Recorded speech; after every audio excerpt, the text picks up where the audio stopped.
NHL Nightly with your host, the sports, a.k.a. Pierre Lebowski, a.k.a. Jeremiah Maxwell. And with him, as always, maybe Pearlo, Wisdom, and Rico in Barry. What up? How's it going? How you doing? So, real quick, we're in overtime right now. Buffalo, Tampa Bay. That was the national game in the we have moose sightings on the property, so the dogs are deciding to be morons. Okay, Buffalo had it in the bag. 7 seconds left to go. Brandon Hagel ties it for Tampa Bay. Another tight game was with the goalie pulled was the Islanders and the Coyotes. The Coyotes are giving everybody they can handle. They lost 1-0 to Ilya Sorokin. Helps me in fantasy. Buffalo's in the zone. They look good. Middlestat passed from Owen Just Power. Hit the post. Just hit the post. Okay. If we get a goal, you can let me know since you might be a smidge. Power takes it out of the zone. He's skating down. A little bit of a tree. He chips it back to Greenway. I meant to say a little bit of a change. Greenway back to Middlestat. Middlestat was that the post. Casey Middlestat shot it with 3:30 left in OT. If you're just joining us, Tampa tied it with 7 seconds left to go. They're going to at least start playing. This game. Pauline's on the ice now. There He chips it off Greenway to Cousins. And Cousins scores! Cousins scores for the Buffalo Sabres. He goes far side. Boy, you cannot tell me Tampa's goaltending situation is not a thing. It's not a thing. Yeah. So the other game that I was really intrigued with tonight, and it has not disappointed, was Pierre-Luc Dubois' homecoming and he's from Winnipeg, correct? I think he's from Quebec, but his dad lives in Winnipeg. I think he's a Winnipeg. I think he actually was from Winnipeg, or his dad. Is that right? Yes. Could be. I'm not very good where players are from. I'll research it, but we'll talk about it next show. I'm looking it up right now. I'm that's awesome. Okay, so Buffalo wins. Let me update the scoreboard real quick. If you're just joining us, Edmonton's back. Or they're just playing Nashville, who isn't going to be very good this year. You messaged me, and I was trying to get the rest of those shows in. He was born in Quebec, that's what I thought. But I think I knew he was born in Quebec, but I think his family lived there or something. It sounded like his folks were at this game. So I believe they live in that. His dad is employed by the Winnipeg Jets now. Yeah, okay, so they live there. So I don't know how long he's been with Winnipeg for or whatever. I don't know. But okay. So that was part of the reason why Buffalo wins 3-2 in overtime. Yeah, I needed that. Tampa's in real trouble with the goaltending situation, I think. Yeah. That doesn't sound you know what it sounds like with Tampa. It sounds like they're pretty much retooling. Stamkos doesn't look like if they don't re-sign Stamkos, I'll get on board with you. Okay, so I think I have the scores correct. Salty, it was a great goal. So if you're just joining us, and we got some people in the chat, so I appreciate you. If you're just joining us, the scores tonight were there was a real early game in Philly. They played at 6 p.m. Eastern time, so Philly won 2-0. The Canucks didn't look terrible. It was a pretty good game, pretty chippy. Philly played a great game. Kings are up 3-0 on the Jets now. Of course they are. This is what happens. That has been an interesting game, man. Of course, Pierre-Luc Dubois scores the first goal of the game. It was after the power play expired. Kings look surprisingly good against Winnipeg. And I think we're starting to see what maybe Winnipeg has the same problems that they've always had. I think so. Yeah, we'll get to that, Salty. We'll talk about that a little bit. Okay, so real quick, let me rehash the scores again. We have Flyers beat the Canucks at home 2-0 shutout for Carter Hart. the New York Islanders beat the Arizona Coyotes out at the Island, 1-0 shutout for Ilya Sorokin. Wild go into Montreal and beat them 5-2. Sabres win in overtime 3-2. That was ESPN's national game. Great game. There's a lot going on, so I hope people watch that game. What a great game for them to score. Reds are losing 6-1 at home to the Oilers. They woke up. Again, McDavid and Draisaitl are all over this. Kings are in Winnipeg. The Pierre-Luc Dubois revenge game. That's 3-0. And we've got 2 10:30 p.m. kickoffs, puck drops, whatever you want to say. The San Jose Sharks are welcoming the Carolina Hurricanes. The last San Jose game, Scott Wedgwood had over 50 saves. They almost won the game. And we have the Dallas Stars and the Golden Knights. I am so interested in that game. That could be the Western Conference Finals this year. So, going to be real interesting. So you mean Mackenzie Blackwood? Mackenzie Blackwood. I think you said Scott Wedgwood. I said Scott Wedgwood. I meant Mackenzie Blackwood. You're right. Yeah, I know. Perlo. I've done that myself. Perlo, hey, by the way, I don't know. You're coming in a little clearer, a little better looking tonight. I don't know about better looking, but clearer, I guess, I would imagine. Yeah. I'm wearing the real Kipper and Born hat that Nick Kiprio sent me. Shout out, Nick. Oh, nice. Cool. Did the Kings score again? Let's see. I'm trying to get I have the game up here. What's going on? Oh my goodness. Okay. All right. I'll put Edmonton on. Okay. All right. So it's tough, man. So I saw somebody bitching yesterday about all the start times being the same time. Yeah. And Salty goes, maybe they trade Blackwood. Yeah, they could trade Blackwood. Blackwood was kind of a touted when he was coming out. I thought a lot of people had high hopes on him. Okay, so I got to do a little rant, Perlo, to start this show. I got my blood boiling today, and I got a little Twitter war with another podcast, and I won't name names. Okay. I'm so tired of hearing people complain about Evgeny Kuznetsov's shootout move. If you don't like it, stop it. There's nothing illegal. It's the spirit of the game. Are you fucking kidding me, spirit of the game? I watched Toronto and Chicago yesterday have 3 offside reviews in the final minute that made no consequence to that game against Chicago Blackhawks. Totally ruined it. People had to sit in their seats for a lot longer. Good God, it was awful. That's not the spirit of the game. Get rid of the offside review. I'm fucking tired of it. It's awful. You want to bitch about a guy who's got hands that are faster than anything you've ever seen, and he doesn't lose the puck? Oh, he skates so slow. Shut the fuck up, you crybaby bitches. I'm done. I'm never going to talk about this again. It is the most non-fucking issue in hockey today. We have so many other issues, like some of the penalties I'm seeing them call are so soft. You can't breathe on another guy.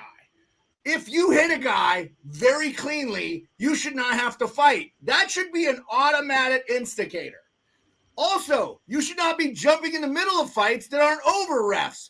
These are problems we should be addressing as fans. I'm done. We're back. I don't even know what you're talking about. Oh my God, Perlo, you haven't heard these it was Kipper and Bourne talked about it today. These people are losing their minds. Oh, Frank Saravelli just tweeted. Oh, because he slows to crawl. Hold on. Breaking news live on the show. Frank Saravelli says the Habs announced Kirby Dach will miss the remainder of the season with the ACL and MCL tears in his right knee.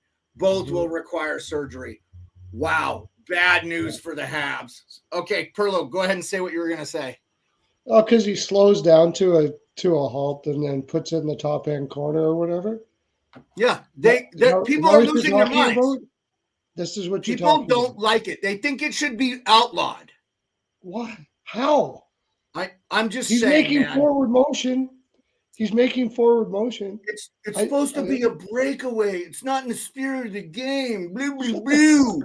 Like I said, what's not in the spirit of the game? 800 offsides reviews a fucking game. Get rid of that garbage. Spirit of the game. It was meant for a fucking puck that was missed by feet, not micrometers. Let the guy or a 14-year-old kid with a laptop sit behind the bench. I don't even think we need linesmen. I've been wanting to get rid of linesmen. I think there's too many people on the ice. Unless you go to hybrid ice, I think they should get rid of on-ice linesmen. The linesmen should not be – they could be sitting in the benches watching the lines. That's all they need to do. They could have an automatic – the ref can drop the puck. So you don't need the linesmen. Yeah, Roddy Brindamore is all over that. Yeah, Roddy Brindamore is all over that. But as far as that goalie fight, Salty says those people, just like same people that like even Tortorella doesn't like. Hey, no, this is reputable people in the fucking business talking about this. Oh, I know. Even though Tortorella doesn't like the Michigan, he doesn't like his players to do something like that. He doesn't think it's, but he's not saying take it out of the game. It's that's like, I don't understand, because a guy comes up with a plan, he's moving forward, he's following all that. How do you take it out? What are you going to say? You're going to have like a speedometer there, and if you go below a certain speed, it's ridiculous. What the hell are you talking about? I know. I can't believe it's this guy. Like, I don't like, look, for the people that watch this, I only like to put out positive energy. I don't like to talk politics. I don't like to talk social shit. I just want to talk hockey. Right. It infuriates me that we can't just enjoy the fucking game. Like, a guy is so good with his hands, he scores 30% of the time with it. Like, hey, how about the goalie stop the puck? That's in the spirit of the game. We should be talking about this. Anyway, I had a bunch of stuff. Those are the snobby Puritans that like to make stuff up to make everybody look bad because they are entertained by something. Like, okay, whatever. I don't listen to those people. I like it when they do that, because then I know who not to listen to, because they generally don't know what the game is. They generally are still stuck in like 1985, and they can't see the game. This is the conversation. I love that you, Pearlo. I'm so glad you're saying this. This is a. It wasn't Kipper that was saying that he should stop that, was it? No, Kipper actually was on the side of Kuznetsov, which I was I thanked him for. Because Kipper's kind of an old school guy too. But I told Justin, and I'm not trying to get in. Look, I love the Kipper and Bourne show. I listen to it every day. I have to log on to a website to listen to it. So, yeah. Hey, Dominic, that's awesome, buddy. That's what we should be talking about, is Snowy Strong, Chris Snow, and his legacy, instead of complaining over the stuffs. Yeah. No, that's okay. Salty, Salty, real quick. I'm glad you brought this up. We'll talk another sport for 2 seconds. Salty, the NFL should have used the pass interference rule. The refs didn't want it, and so they sandbagged it and ruined it. And McAfee talked about this today on his show. Al Riveron and Walt, whatever his name was, I can't remember his name, one of the horrible officials in the NFL, which the NFL has been ruined by NFL. They wanted it gone. So they overturned every one that was definite pass interference. Look, the reason the Giants fan, yes, I could be considered biased, do not want to win another game, want to have a chance to start over. And they got hosed at the end of the thing. So those type of reviews are fine. Football is also a start-stop sport. You got to stop the clock to move the ball, stuff like that. Well, in college for sure. So like hockey is meant to be back and forth and back and forth and back and forth. The offsides review was meant for blatant misses. If it takes more than 30 seconds for them to review it, it should be on sides or whatever the on ice call was. Yeah. We're taking so much time to do that. But somebody wants to complain about a guy maybe skating slowly down. Give me a break, man. Give me a break. So Edmonton is continuing to just wallop And honestly, I've watched this game for a while. They probably could have had 8 goals, 9 goals. Oh, big fight in Seattle game. Oh, Seattle's on? I'm going to switch over to that. Man, that just started. How did that start? Connor and Susie, I think. What? Seattle? I'm sorry for the thing, guys. Here, Seattle's playing. That's Eberle. Eberle fought. Really? Oh, the Avalanche. I forgot about that game too. Yeah. Yeah. Oh, yeah. Eberle. This is an ESPN game too. ESPN's doing this game. So I also buried the lead a while ago. No, I talked about this last show. My bad. Yeah, they're just doing it too much. And salty teams like Toronto, they have like 2 dudes. Then they don't watch the game. They just look for offsides. That's what the officials, where the officials could be, and they could say it's offsides. And they could ring if it's like blatantly offsides. We're talking about now. They're just it's like, no, if it looks onside stuff. Offsides was meant so somebody couldn't cherry pick and get a competitive advantage. It's just redonkulous, you know? By the way, I was really stoked about Is Matthew Phillips the next Martin St. Louis? Had a goal and assist against the Calgary Flames for the Caps. The Flames offered him a deal. This was Frank Saravelli today on Daily Faceoff. The Flames offered Phillips a deal, but they wouldn't promise him a one-way contract. He wanted to stay in them. And I think he's like 26. So he never played. That was his first NHL goal. And he had like 30 goals last year in the A. I think he's scored close to 100 goals for Calgary's AHL team in like 3 seasons.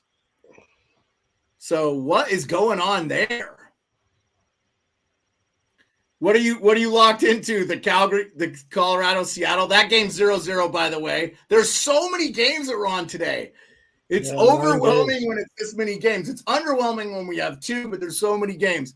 Carolina, San Jose is a 6:30 puck drop. Ooh, I gotta change that. I got that as the second. That is not true.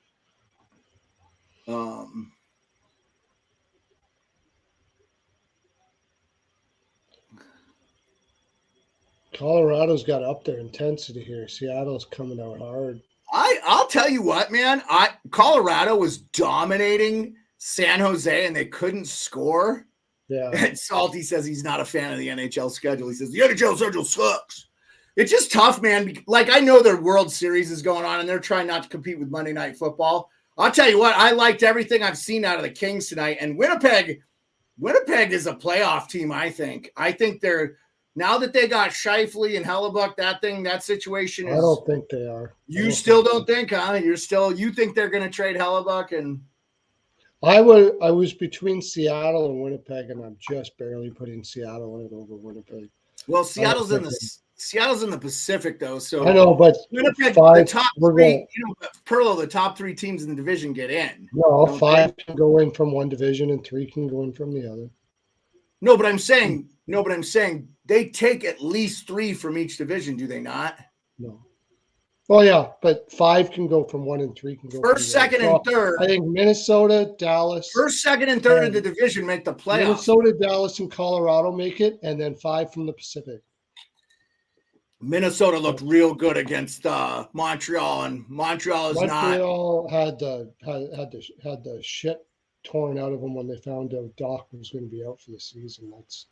That's just, I think that was. Yeah, that's a big loss for them. And he looked pretty good the first couple of games. And he's kind of a rangy, you think maybe he'd be like a Tage Thompson light with his size and wingspan. And really disappointing to see a young player, have those injury problems and stuff. It sucks, man. I'm rooting for the guy. Dom, I talked about that game opening up the show. If you're a little bit late, sorry. But I talked a little bit about the Caps. Doc is fun to watch. He's just that kind of grindy guy that you love to watch, right? Oh, I mean, I think a lot of people thought Chicago was crazy for trading him, but maybe they knew something they didn't. I mean, sometimes if a player's a little injury prone, you might want. I mean, look, Wojciech Wolski, guys, high end skill guys that their careers are cut short by injury. Oh man. I think they traded everybody away because they wanted, if they figured that if they even had they maximize their chance to get Bedard. That's all it was. KQ is saying Huberdeau can't finish. It certainly looks like Huberdeau is going to have another bad year so far. Yeah, I'll say this. Calgary doesn't look any different than last year so far. I have to tell you, Calgary dominated. Yeah, they're getting a lot of shots on goal for the very least, just like last year, right? But they straight dominated the Caps. So we're up 2-1, and they could have. If Darcy Kemper did not stand on his head, he was easily the number one star for the Caps. I'll say this too, man. Ovechkin doesn't look good. I really liked what I saw from McMichael and Phillips and the younger guys. I think the Caps, they won the Calder. They're going to have to play a little bit of these younger roster guys. Oh, dang, man. Trevor Moore just shelved it for his second of the night. Wow. Well, beat Hellebuck. I'll tell you, too, Hellebuck was brutal in the playoffs. Oh, Dad, people are leaving. There's King fans. There's King fans in the arena, like, clapping and saying goodbye. Oh, the 3 Winnipeg. Oh, my goodness. People are leaving in Winnipeg. It was a good atmosphere for the first. There was no goal scoring, and then LA jumped out and got that goal. I think it kind of broke Winnipeg's will. I'll tell you, that was a bad loss. Pearlo, we have 2 games. Excuse me, that was ice. We have 2 games. The puck hasn't even dropped yet, my friend. 2 games tonight. No. Let me get the banner up. I got to edit the score again. So LA is now up.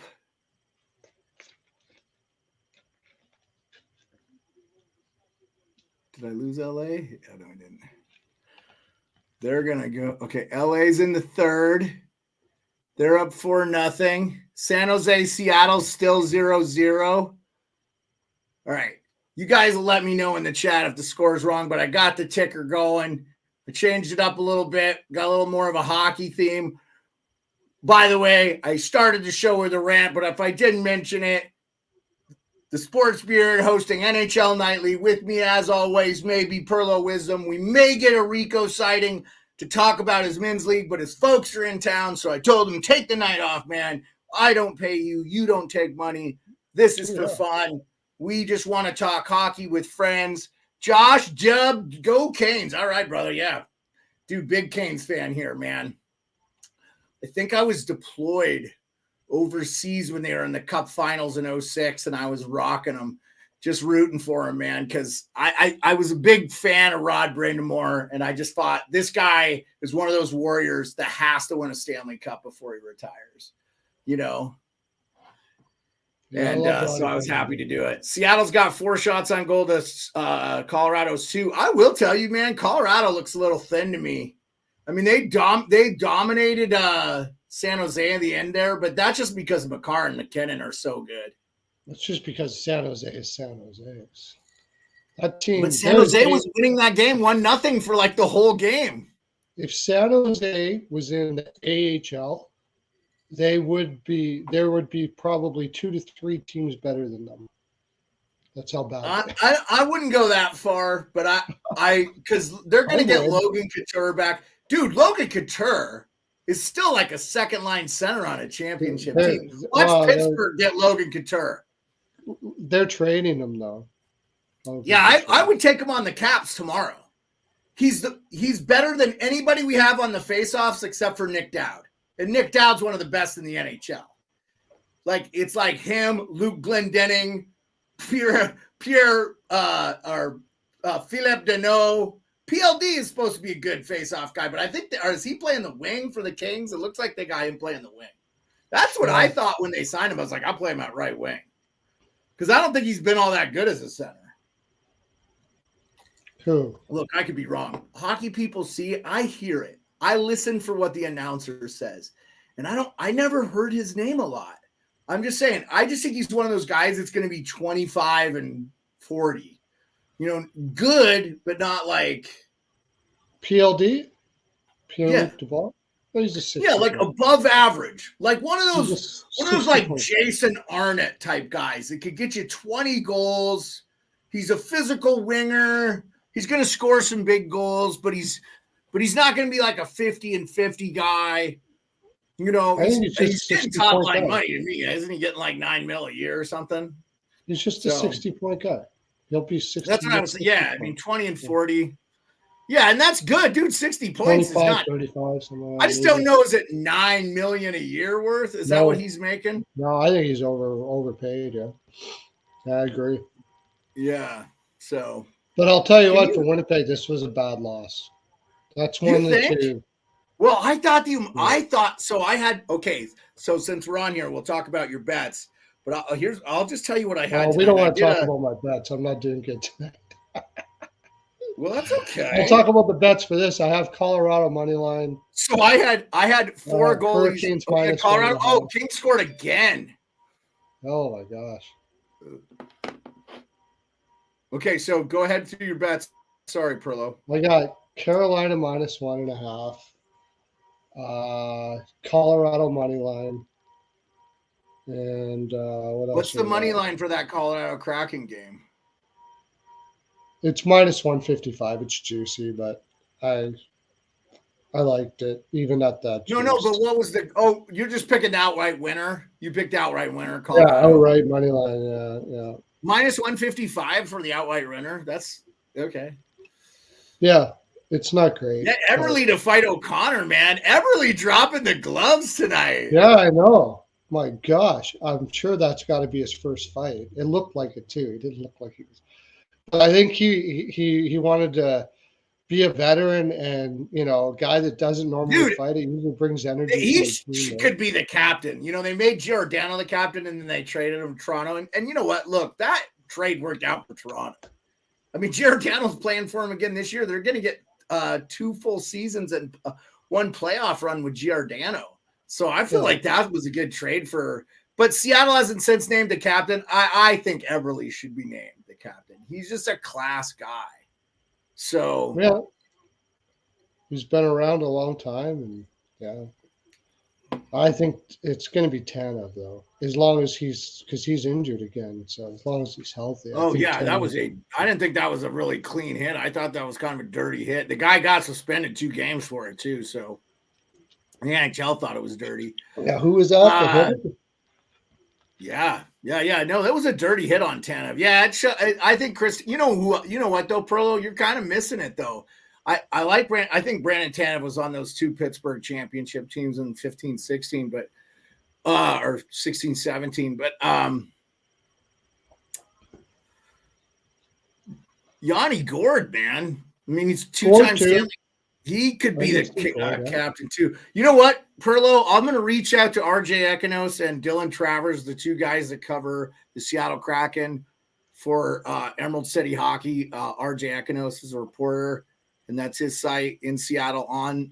Let's see if we can get those guys on the show, and we'll talk a little Seattle Kraken. I'll reach out to them, and we'll try to get them on this week because I want to get a feel for what they do. A great show, The Deep Dive. Check them out, guys. I'm going to reach out to them and see if we can get them on the show and talk a little Seattle Kraken because I want to hear their opinions on who could be the captains. It kind of depends on what you're looking for. Like I can't say that I know Tanev is a pretty funny dude. Like he's the kind of guy that he's hilarious and he's a fan favorite. And then you said Gord. Gord is. I have a feeling he could start slipping. Maybe that if his legs go on him, he's not going to be in your top 9. But with Eberle, he played in Edmonton, right? So I got to kind of get to know what Eberle. If you're looking for a guy that is a model of clean professionalism. That's what Eberle is. He's a clean living model of professionalism. Everything he does is like I could see Eberle one day being a general manager or something like that. Sure. Yeah, no disagreement. I mean, if they came back and told me Eberle's the captain, I would be like, makes sense. And I know for sure he'll want to stay in Seattle because even when he was on the island, he was very loyal to them. He never wanted to leave the island. No Yanni Gord No Yanni Gord slander. 2-time Stanley Cup champion. I love Gord, but if, like I said, he's getting up there, and if his legs go, it's his legs that keep him in the league, right? But I love Gord. Don't get me wrong. The guy was the guy was a monster in Tampa Bay for what he did, his energy, style, and everything that he did. I love Gord. I'm not trying to slag the dude at all, for sure. No doubt about it. Yeah. Character dude. Yeah, Edmonton's That's the win thing. that. Like, look at no wonder Tampa. That's why I took Tampa to miss the playoffs this year, because what do they have like that anymore? Stamkos, they're not giving him a contract. That's really bad juju in that room to know that your captain isn't even getting a contract. I mean, that's how hard. They keep him, but I don't know, dude. I think ultimately he stays there. He's already pissed about it, and so I don't know, but forget about that. Like, they had Coleman, they had Gord. Remember Coleman, Gord? Those who do they have like that anymore? Really? Like, they don't. It's all kind of fading away there in Tampa Bay. Yeah, Coleman and Gord were awesome for them. Yeah, that Coleman, Goudreau, Gord line was really good. Yeah, for those two. And then you take Maroon and Perry off too. I mean, I don't know. It's just I think they're just trying to trend younger and get some of their young guys in there. They do have Syracuse. Speaking of AHL stuff, thank you, KQ. I still have the Caps Pens one. I didn't think about games tonight. Honestly, I don't have a Kings jersey anymore. I used to have about 50 jerseys. I donated a bunch to the Scotty Gomez Foundation through a friend of mine, so it wasn't even in my name. I got a bunch of Bruins and Caps and Seattle Kraken and Spittin' Chicklets cups. And the Mario Lemieux one's a newer one. I had to have a Penguins one, because they're like my favorite team to talk shit about. Soul Search is in the chat, and he has an opinion on the you need a linesman on the ice for muscle to break up scraps. Yeah, that's fair. Player control, whistles, scrums, linesmen all have to have the capability to advise referees in 5 minutes. Yeah, no, I know that. I like that too. I'm not against that. I'm just saying, like, the ice feels small when you have almost another team on the ice. When you have 2 officials and 2 linesmen, that's too many.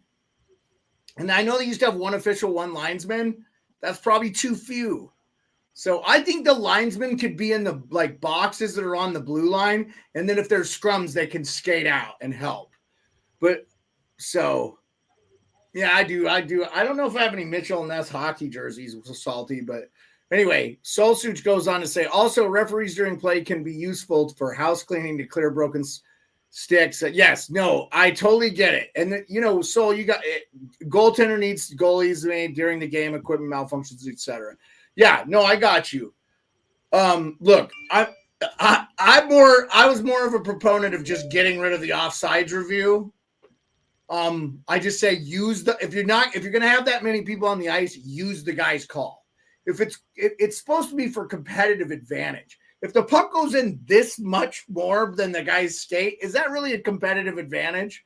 And many times the other team is in good position to stop a goal and they don't. So that should play a factor too. But I'm just tired of these reviews. My start of the rant of the show was I was getting sick of people ranting about Kuznetsov shootout goal, and it's not in the spirit of the game. But we had 3 offside reviews in the final minute of the Toronto-Chicago game, by the way, none of which made any difference to the outcome of the game. It was going to be a miracle for Toronto to come back and even tie the game. They were down 3 goals with 3 minutes or a minute to go. And they wasted 10 minutes of reviews which was not, the coaches didn't ask for it. The league called in and did it. Unacceptable. It wasn't the coach being petty and doing it because they were like, we're losing. Sometimes you just got to know when you're losing. So that's my issue, is we should really be focusing on the, hey. Rico. Did you hear I hope you didn't hear the start of the show with your folks, and I'm swearing my ass off about this Kuznetsov thing, Rico. What's up? Just go back and watch the beginning of the show, and you'll hear my rant about, dude, I'm so tired of hearing about this Kuznetsov shootout thing. And people crying, they can't stop the goal.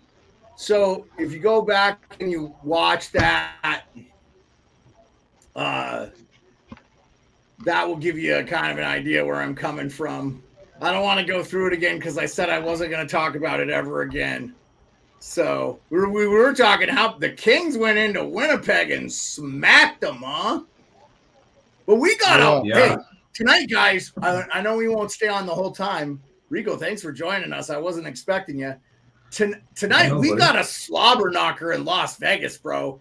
The Dallas Stars are a good team, and they have maybe the best goaltender in the Western Conference. The way I've seen Hellebuck play I think definitely they have the best goalie. Okay.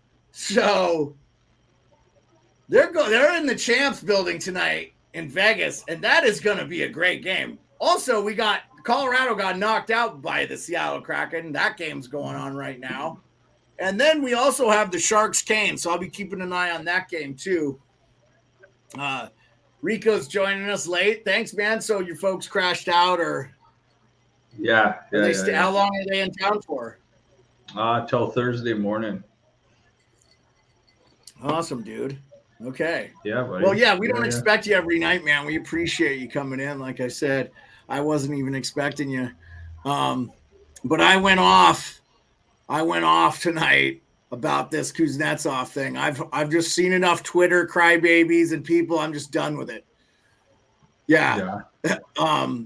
And like I said, we had to sit through 3 offside reviews in the final minute of that Toronto-Chicago game, and it had no consequences of the game. By the way, since you're here, how'd you feel about that game? I was so not surprised to see Toronto lose to a team that's not supposed to make the playoffs, because that's like their MO. You know what? It seemed like the Chicago bench was standing up the whole game, and Perry was perched over it, just chirping the Leafs, and Foligno, the cameras kept panning to both of them, and then Revo was doing one of those to him like he's going to kill him. So I don't think the Leafs were on their game. I think it was just one of those nights. I mean, a couple of the goals, but yeah, I know the offsides at the end of the game were totally pointless. I mean, Taylor Halls, and then the one after that. It's like, fuck. I mean, it wouldn't have mattered either way. The Leafs had one, and then the Taylor Hall one, and then they had another one for the Leafs, didn't they? Yeah. I was like, guys, this means nothing to the game. You know what the problem in Toronto right now is? McCabe and Klingberg playing together. McCabe's got to be a stay-at-home defenseman if he's playing with Klingberg, because he's starting to rush up the ice, and then both of them seem to be getting caught. So this McCabe and Klingberg thing, and it doesn't seem to be working out because they're both getting caught.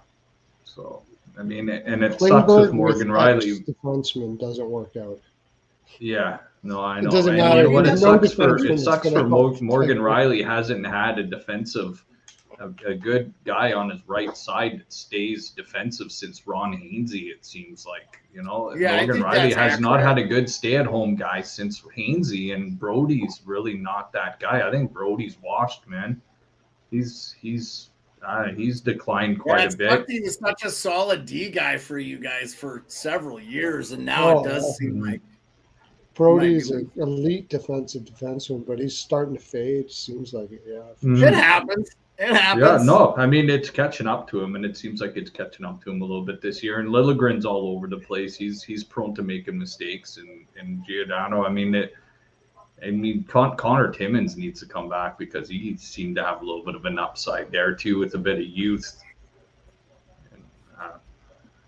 I think Connor Timmins would be a boon for that Maple Leafs lineup to get him out, to get him out there for the year. And if they're having issues already with the defense, and it does look like, hey, look, the Leafs have allowed 13 goals or whatever. They've scored 13 goals, so you could say they don't have a defensive problem, but they have a defensive problem. Mm-hmm. But the thing with the Leafs is, like, that top line, Matthews and Marner are freaking awesome defensively. And they're on the ice more than any other forward. Yeah, they are awesome. I was really so helps a lot. Matthews looks incredible to start the year. Yeah. Well, they And demoted better- Domi to the third line too. They tried. I think that's not a. second I line, think but Domi I think is a third. I think Domi is a Yeah. third. I think he's probably trying to do a little bit too much. I think he's a little overhyped playing for his hometown team. I know he was super jazzed. I think he just, his dad is such an iconic. His dad too, towards the end of his career, was like getting career high in goals. I think his final year in the NHL, he had like a career high of like 20 or 14 goals or something. Like he started to be a goal scoring guy. Matt Sundin talked to him and stuff, and it was so. Yeah. I know Pearlo likes Max Domi's defensive game, though, don't you, Pearlo? It's non-existent. Yeah. I love it. Yeah. So if you're just missed, Rico, I don't know if you saw, but Frank Saravelli tweeted out, Montreal announced. Kirby Dach. Yeah. Dude, the guy's been Kirby plagued Dach out with for the injuries, year. man. I feel bad career. for this kid. He can't stay healthy, man. Yeah. It's too bad, man. Poor kid, man. Yeah, it's brutal, All right. man. That's brutal. You know who I got to throw on the milk carton, the old missing curfew milk carton early this year. I know it's a couple games, but who I got to throw on the milk carton right now with no points through 2 games and a -3 is Tage Thompson. Oh yeah, dude. Yeah. No, I was thinking the same thing. Yes, thank you, Tay. We appreciate you very much, man. Hot Take Hockey legend.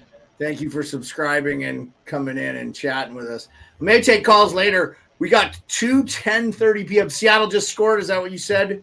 Yeah. Pearlo, let me update the scores. There was a slew of games on tonight. So many, I don't want to go through all of them. I jumped on the show early so I could update the score. Where are we at with Seattle? That's in the second now, too, is it not? Oh, Everly got in a fight tonight, too. I don't know if you saw that, Rico. Pearlo and I were talking about who could be the captain for them. And that might be a Ty Cartier deflection, huh? Off Yamamoto? Oh, was it Yamamoto? Oh, what a goal. Yamamoto. Nice. That was a sharp angle, too. Oh, Salty says San Jose's on the board over the Canes. Dude, I'm telling you, I liked everything I saw from San Jose. Slaughtered today if this goes like this. Dude, Mackenzie Blackwood, the way he played against Carolina, I think it was the other night. Was it against Carolina, San Jose? They're playing Carolina. No, it was against Colorado. It was against Colorado. He had almost Blackwood, 50 like saves. 2 on his head, man.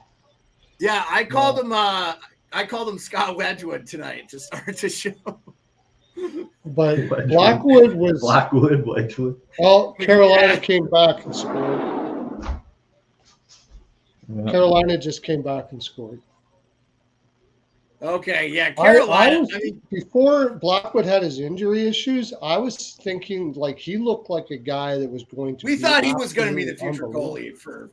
Yeah, like he looked. He was fantastic. A Barry Colt too, man. Ex-Barry Colt. And then just injury. Oh, is he? Injury after injury. Yeah. But they got one past him here. Who was that? Jarvis Potts. Dude, I'm telling you, I'm starting to see Carolina get the secondary scoring. They weren't getting in the playoffs last year. It's going to be Teravainen, man. What's he got? Like 4 goals through? Yeah, getting Teravainen. Yeah, he's turned it up. Nope. He's available on our fantasy, Pearlo. You scored like 60 points last week, and everybody else scored like 100. You might want to pick some players. I'm last, totally last. You just lost your matchup to the player. It's every week you match up to a different player. You'll be fine. You can win. I think I won the fantasy the first year I played it. It's fun, man. You just got to set your lineup and be paying attention. I look at my roster because when it first started, you need to pick up some players, bro. The waiver period's over. There's tons of people you can pick up. Yeah, but when I first started, like it was automatically taking players, and I'm like, I don't want that. And then I figured, okay, how to do it. So yeah, you had auto draft on, and you didn't turn it off. Yeah. You probably should have just left auto draft, and you might have been all right. No. Might have got 2 And then, goalies. of course, the defensemen, how many defensemen you have, I just was not prepared for that shit. No. Anyways, Carolina's out shooting San Jose 5-1. And Speaking of San out Jose shooting, has a goal. And now San Jose has a power play. that was my bets tonight. I had out shooting. I had Montreal San Montebo having more saves than Marc-Andre Fleury because I thought Minnesota would get more shots on goal. That was correct. Minnesota looked good, and they were missing like Boldy and another couple of guys. I had UC Saros having more shots on goal than Jack Campbell. Jack Campbell had 42 saves tonight. Mm-hmm. Yeah. Edmonton got outshot almost 2-1. Yeah. I saw that. And won the game 6-1. Mm-hmm. Saros. Well, I mean, they were just picking corners, you know. Like just one of those times when they were.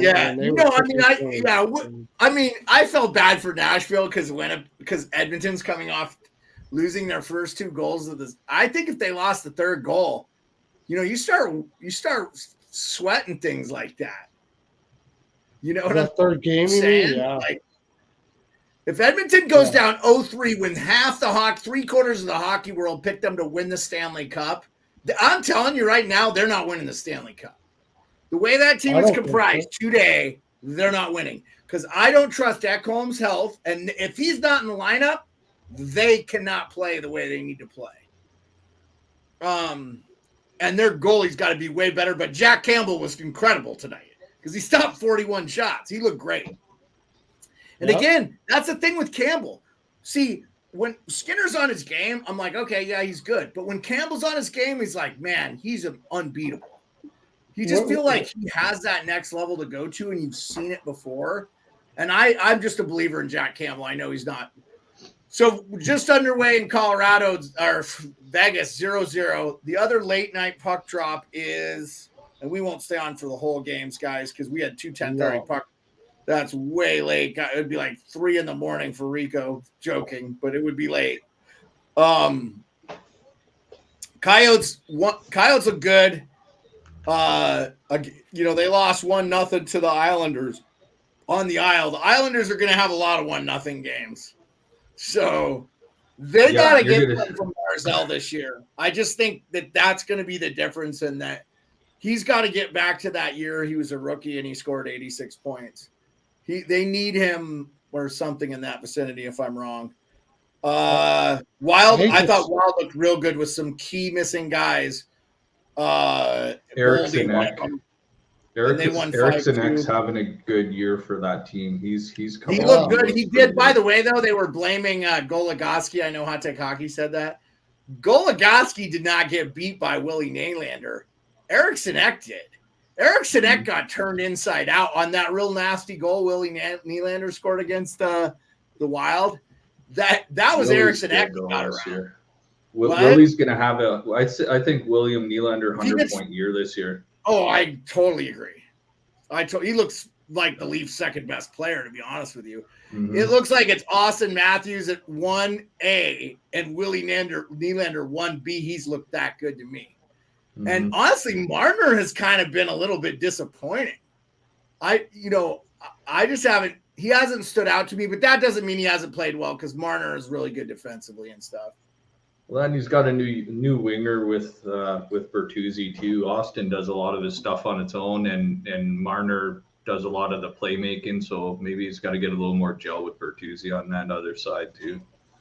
Yeah, I've liked Bertuzzi's game though. I mean, he's not going to be one of those guys that overwhelms you with his goal scoring, but he's just going to be a little nasty son of a bitch and get in people's faces. And I just like the makeup of that Leafs team, even though I know they're not better defensively than they were last year. In fact, they probably are sacrificing a little bit of that for some team grit that I think will do them well in the playoffs.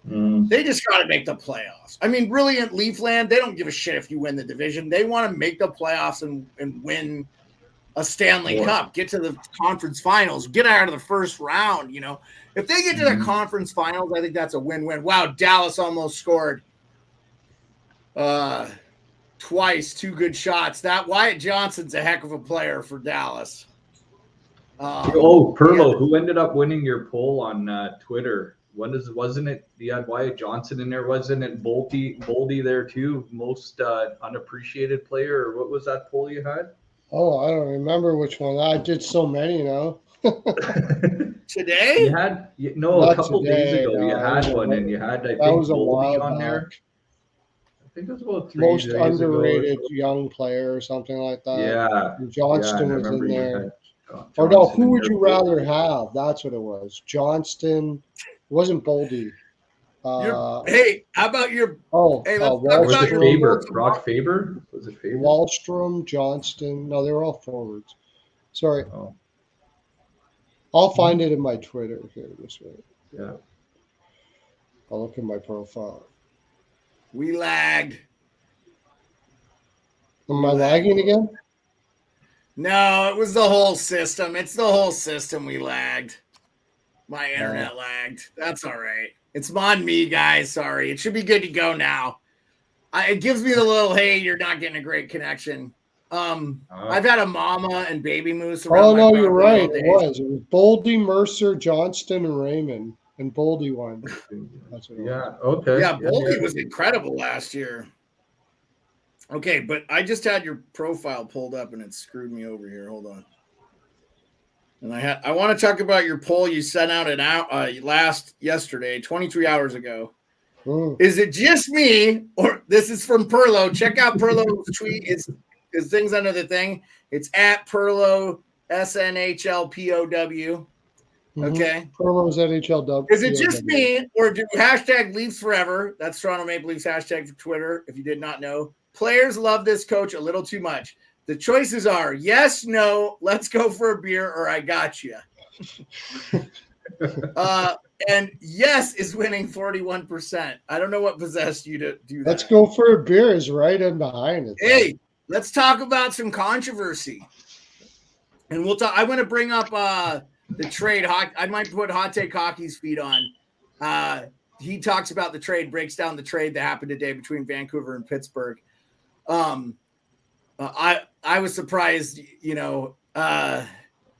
that it wasn't like a bag of nickels for Pettersson or something, because everybody's in the bag. They're always trying to get Crosby, another Hall of Famer, to play with.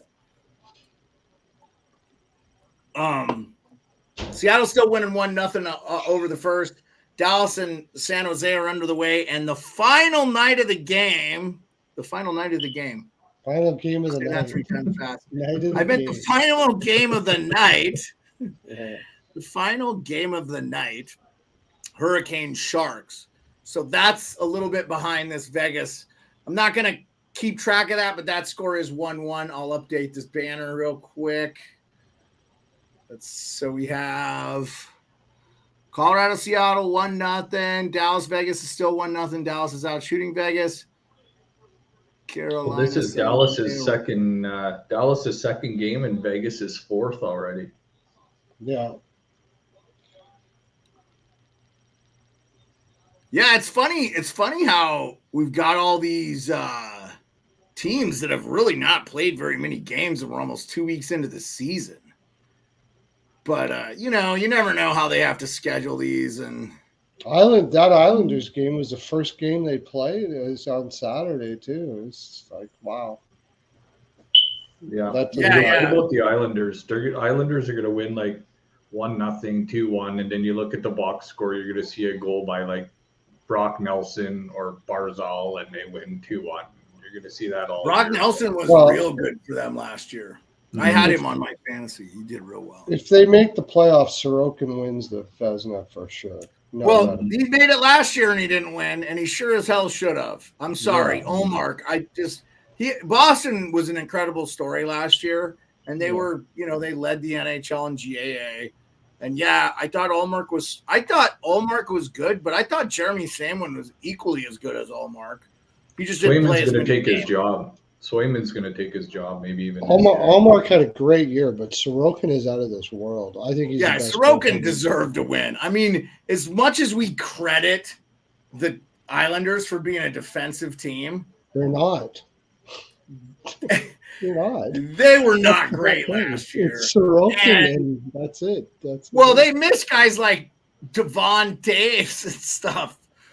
Oh yeah, Lamoriello's done a lot of smart things in his life. That trading Taves was ridiculous. Like, that was. I think they thought that they had a player in Noah Dobson. Is what I think they thought. And they don't. He's not as big as that is.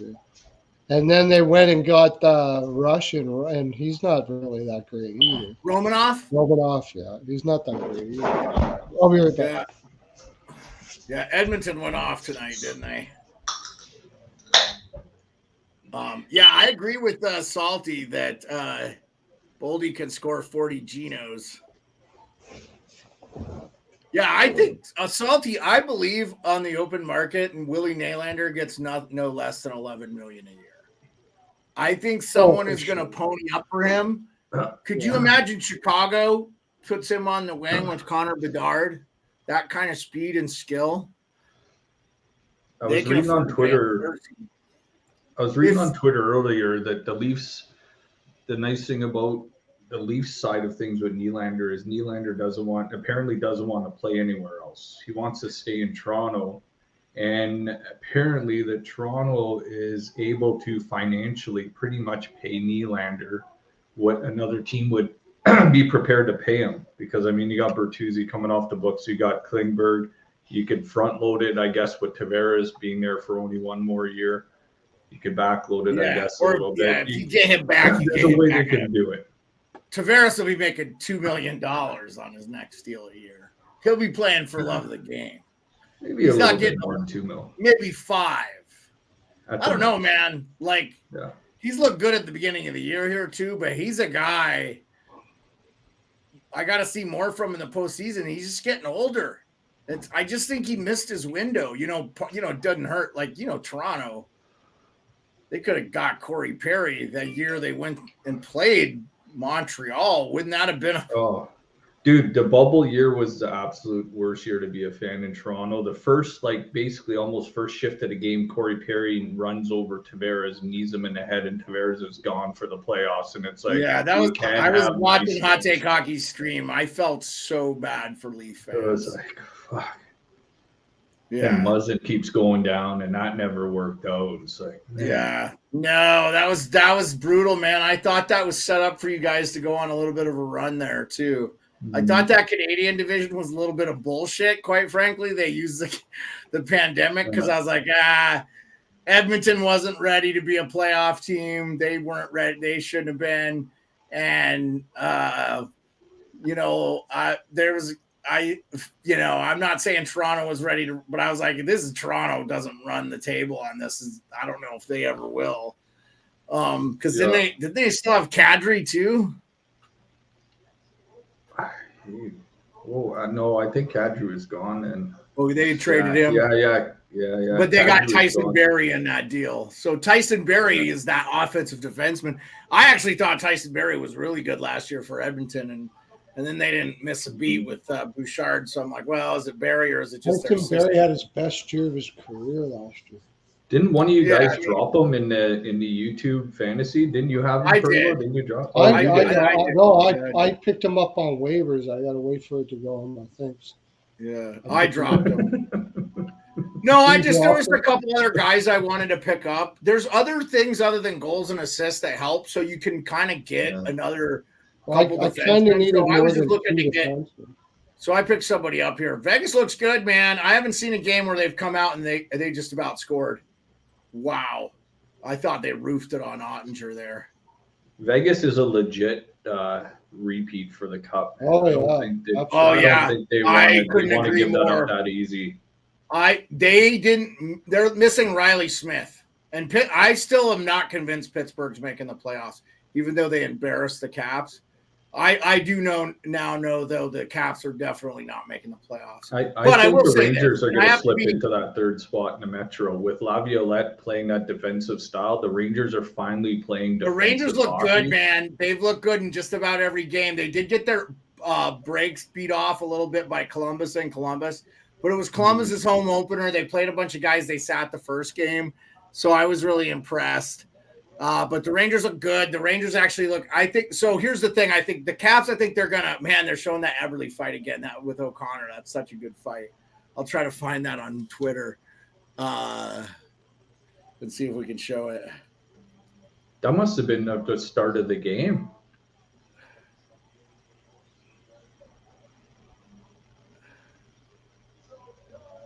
Yeah. So they, Messier and PK Subban, ESPN is doing this game. If you're just there it is. Oh, dude, I got the ESPN feed on. There it is. Holy shit. Holy, look at these guys. Slobber knocker. Eberle dude. So Pearlo and I were talking. Pearlo was advocating for Eberle to be the captain. I was saying, yeah, I also said Yanni Gourde and Jaden Schwartz is a sneaky one for me too. He wore the A for St. Louis when they won the cup. So Jaden Schwartz is the guy I can see wearing the cup. And I think they have him locked up on a long, I think he has probably 3 years left on his deal. Burakovsky's the guy, but all he does is win Stanley Cups. They got a bunch of guys. So we were saying he said Tanev as well. Who do you think? Tanev's out, eh? Dude, Tanev's out. Yeah, that hit was the guy got He's suspended. out like long term. Tanev's out for a long time. Oh, did you hear? I didn't hear a length of time. I didn't hear a length of time on him. Yeah, I think it said I don't even know if it said 4 to 6 weeks. I thought it said 4 to 6 months, dude. What? Yeah, I don't know. It went across my screen earlier. I'm like, what the hell? Let me check it. Yeah, I didn't hear that. He was out for a while. Surprised I wouldn't have heard that, but I guess.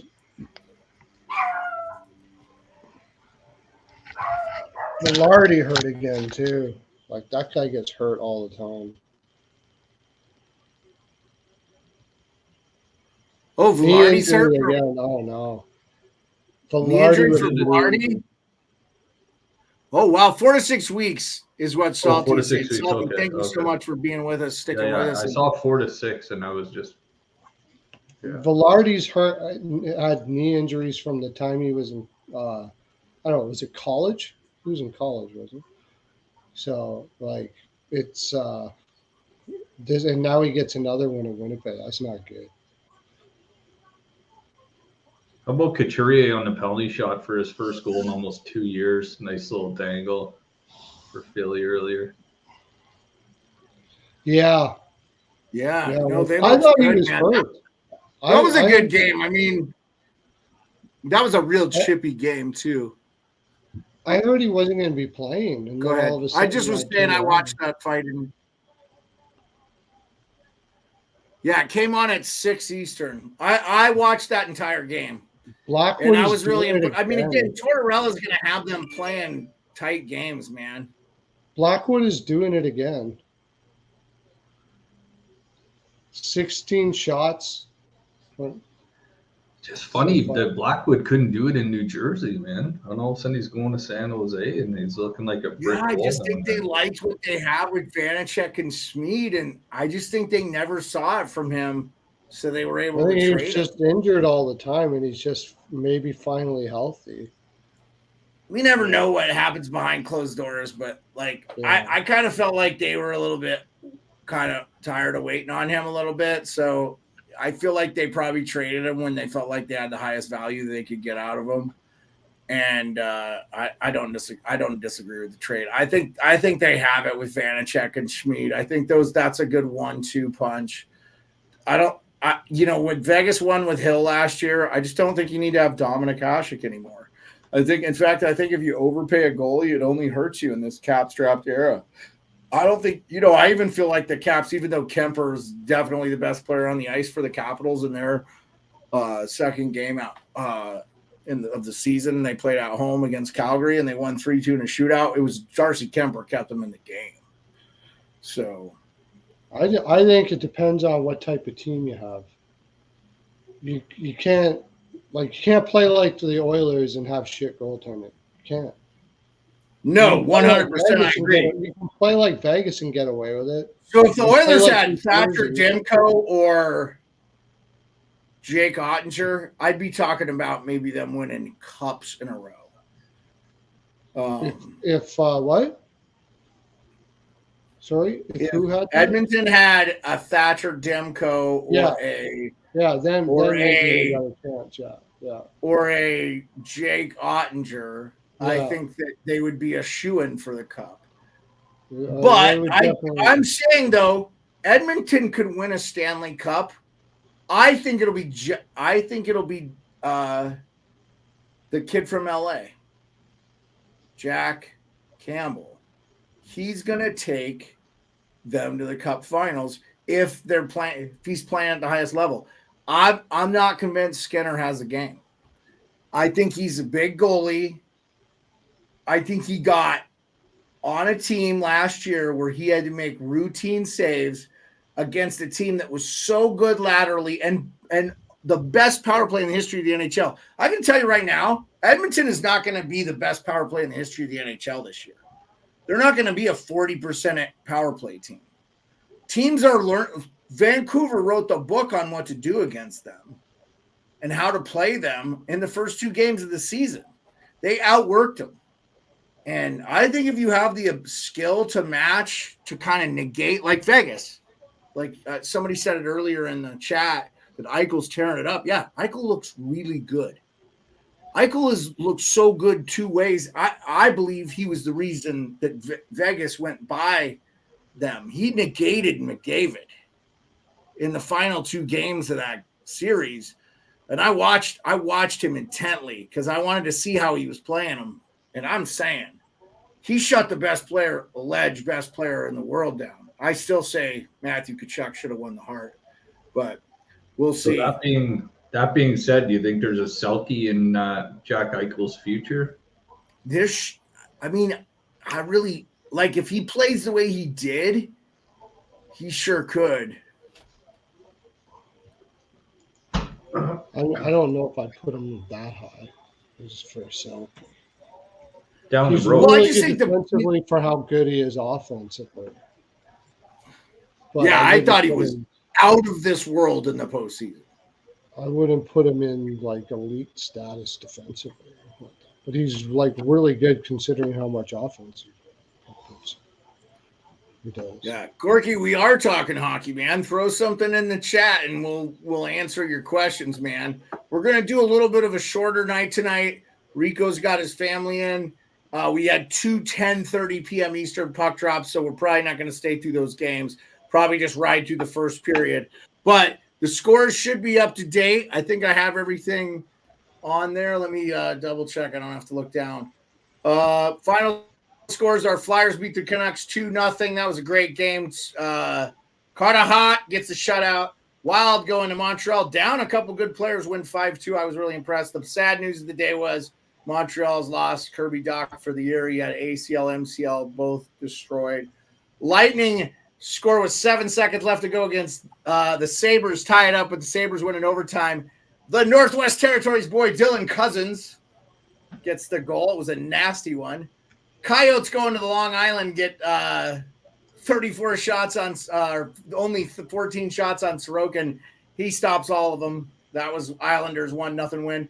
Oilers got their mojo back. They had 30 shots. Predators had 43 shots on goal tonight. Jack Campbell, 42 save a night. 6-1 Oilers win. Kings go in and spank the Jets. That one was surprising to me. I thought we'd have like a 2-2 or 3-2 playoff type game, and that was just all Kings. Kraken are up 1-0 in the first intermission in Colorado. That game should be coming on any moment. We have Hurricanes, Sharks. That game is 4 minutes left to go in the first. That's 1-1. And a scoreless first with 1:32 left to go. Stars and Golden Knights on this day, 17 October 2023. This is NHL Nightly. I am the Sports Beard, a.k.a. Jeremiah Maxwell. With me, as always, maybe is Pearlo Wisdom and Rico in Barrie, Ontario. Okay, so if you're just joining us, I went off on the Kuznetsov shootout rant. I'm so tired of people criticizing that. Go back and watch it. There are swear words. I apologize. But I'm just like, there's so many other things I want to change in hockey. I'd like to see the offsides review go away. I'd also, I'll be honest with you, I'm almost ready for the delay a game penalty to be washed away. I think if the referee thinks the player did it intentionally to ward off a goal being scored or something, like it's a panic move, okay, the ref can discretionary. But I think if it's a guy's clearing the puck and it just goes out, I think it should be a neutral zone face-off. Or it could be it could be a defensive zone face-off for the offending team. But I don't think it should be a power play. Just get rid of it. And then, look. No, we want the game to go. That's the great thing about hockey is you keep going and going and going and going and going. So, anyway.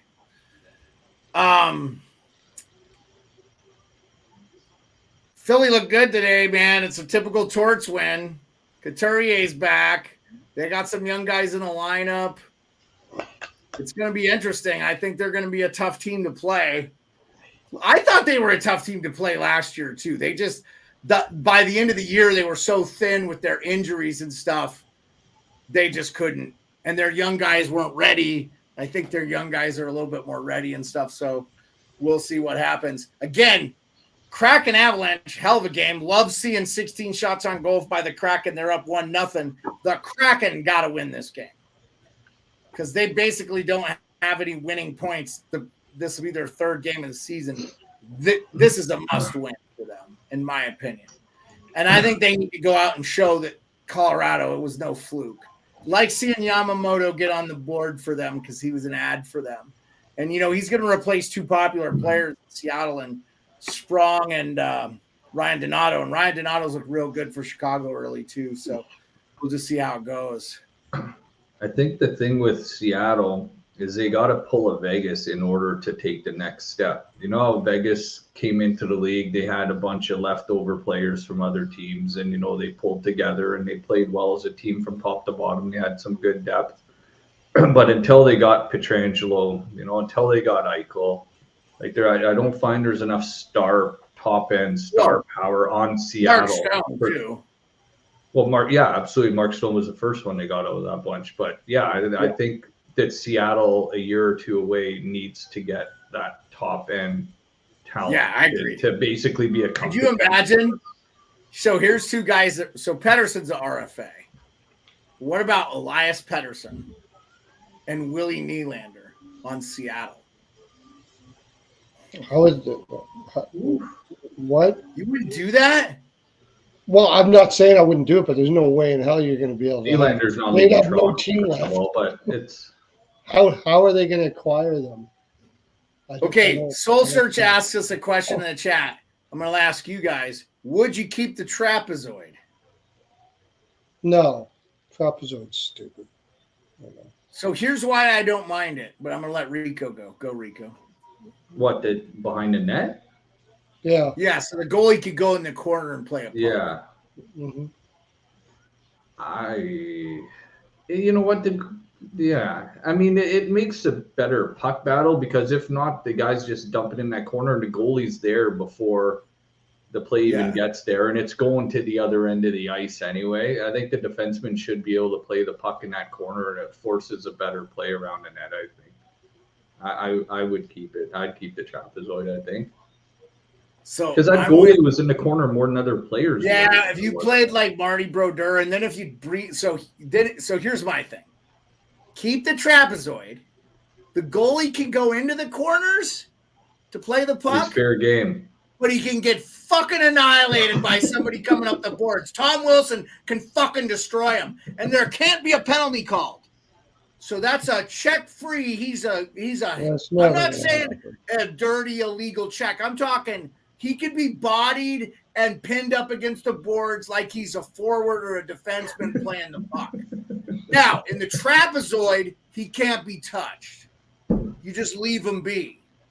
And that's kind of the rule now anyway. You're asking. But the goalie can't go to the corners. So I'm fine with the goalies going to the corners, but they should be allowed to be hit by like a Mack truck if they do. And then the goalie's going to put their blocker and glove in the air just to protect themselves, and somebody's just going to get be called the penalty. That could be called the penalty on the goalie. The goalies need to be treated like they're on ice players. It won't happen because it would cause mass brawls on the ice. I I mean, if you touch the goaltender like that, like whatever, the hybrid icing is already causes everybody's going to a lot of that anyway. So that's why it's not going to happen, because they know it'll cause brawls on the ice for sure. So that's my answer, Soul Search Gurus, to your fine question. I appreciate it. Seattle looking good, man. 17 shots on goal. Again, the thing about them is Gorky does not like the trapezoid. It says trapezoid is dumb. So, yeah, it benefited teams like the New Jersey Devils, who played a defensive trap, and they had one of the best puck-moving goalies in the history in Marty Brodeur. So, I don't want to totally negate the goalie's ability to play the puck. So I feel like keep the trapezoid, but let the goalies play the corners. But again, they need to be treated like a forward in those areas. And we don't have to review. The ref on the ice can figure it out. And you just can't breathe on the goalie when he's in the trapezoid is all. The trapezoid becomes an extension of the blue circle, where you're not going to. Honestly, seen a lot of goals get waved off for goaltender interference.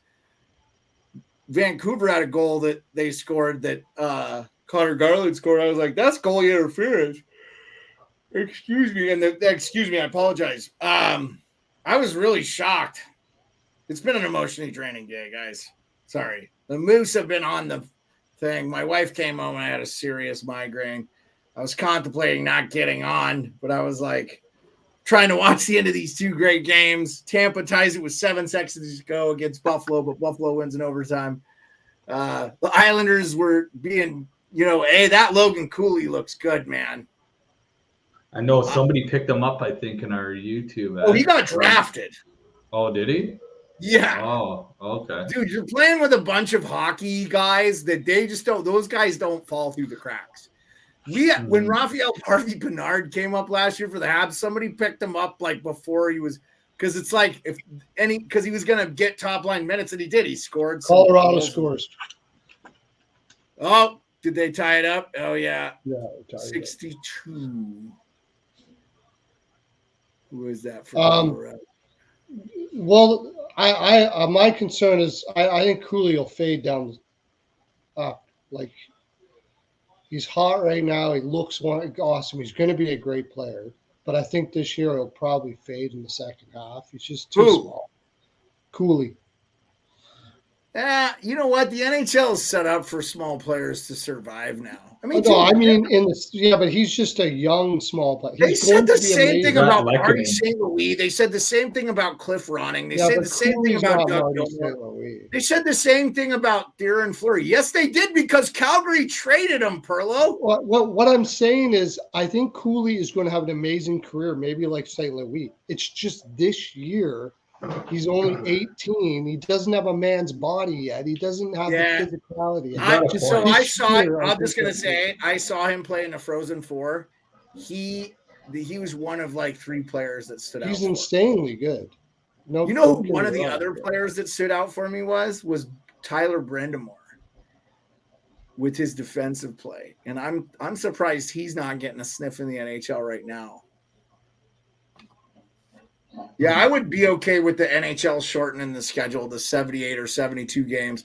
I'm all for a shorter. I think the NHL should start the 1st of October, and there should not be a Stanley Cup playoff game in June. You don't need to get regular season games. Just stop the preseason. No, the postseason needs to end Memorial Day weekend in the United States, which is the last weekend in May. It's a 4-day weekend for half the damn country.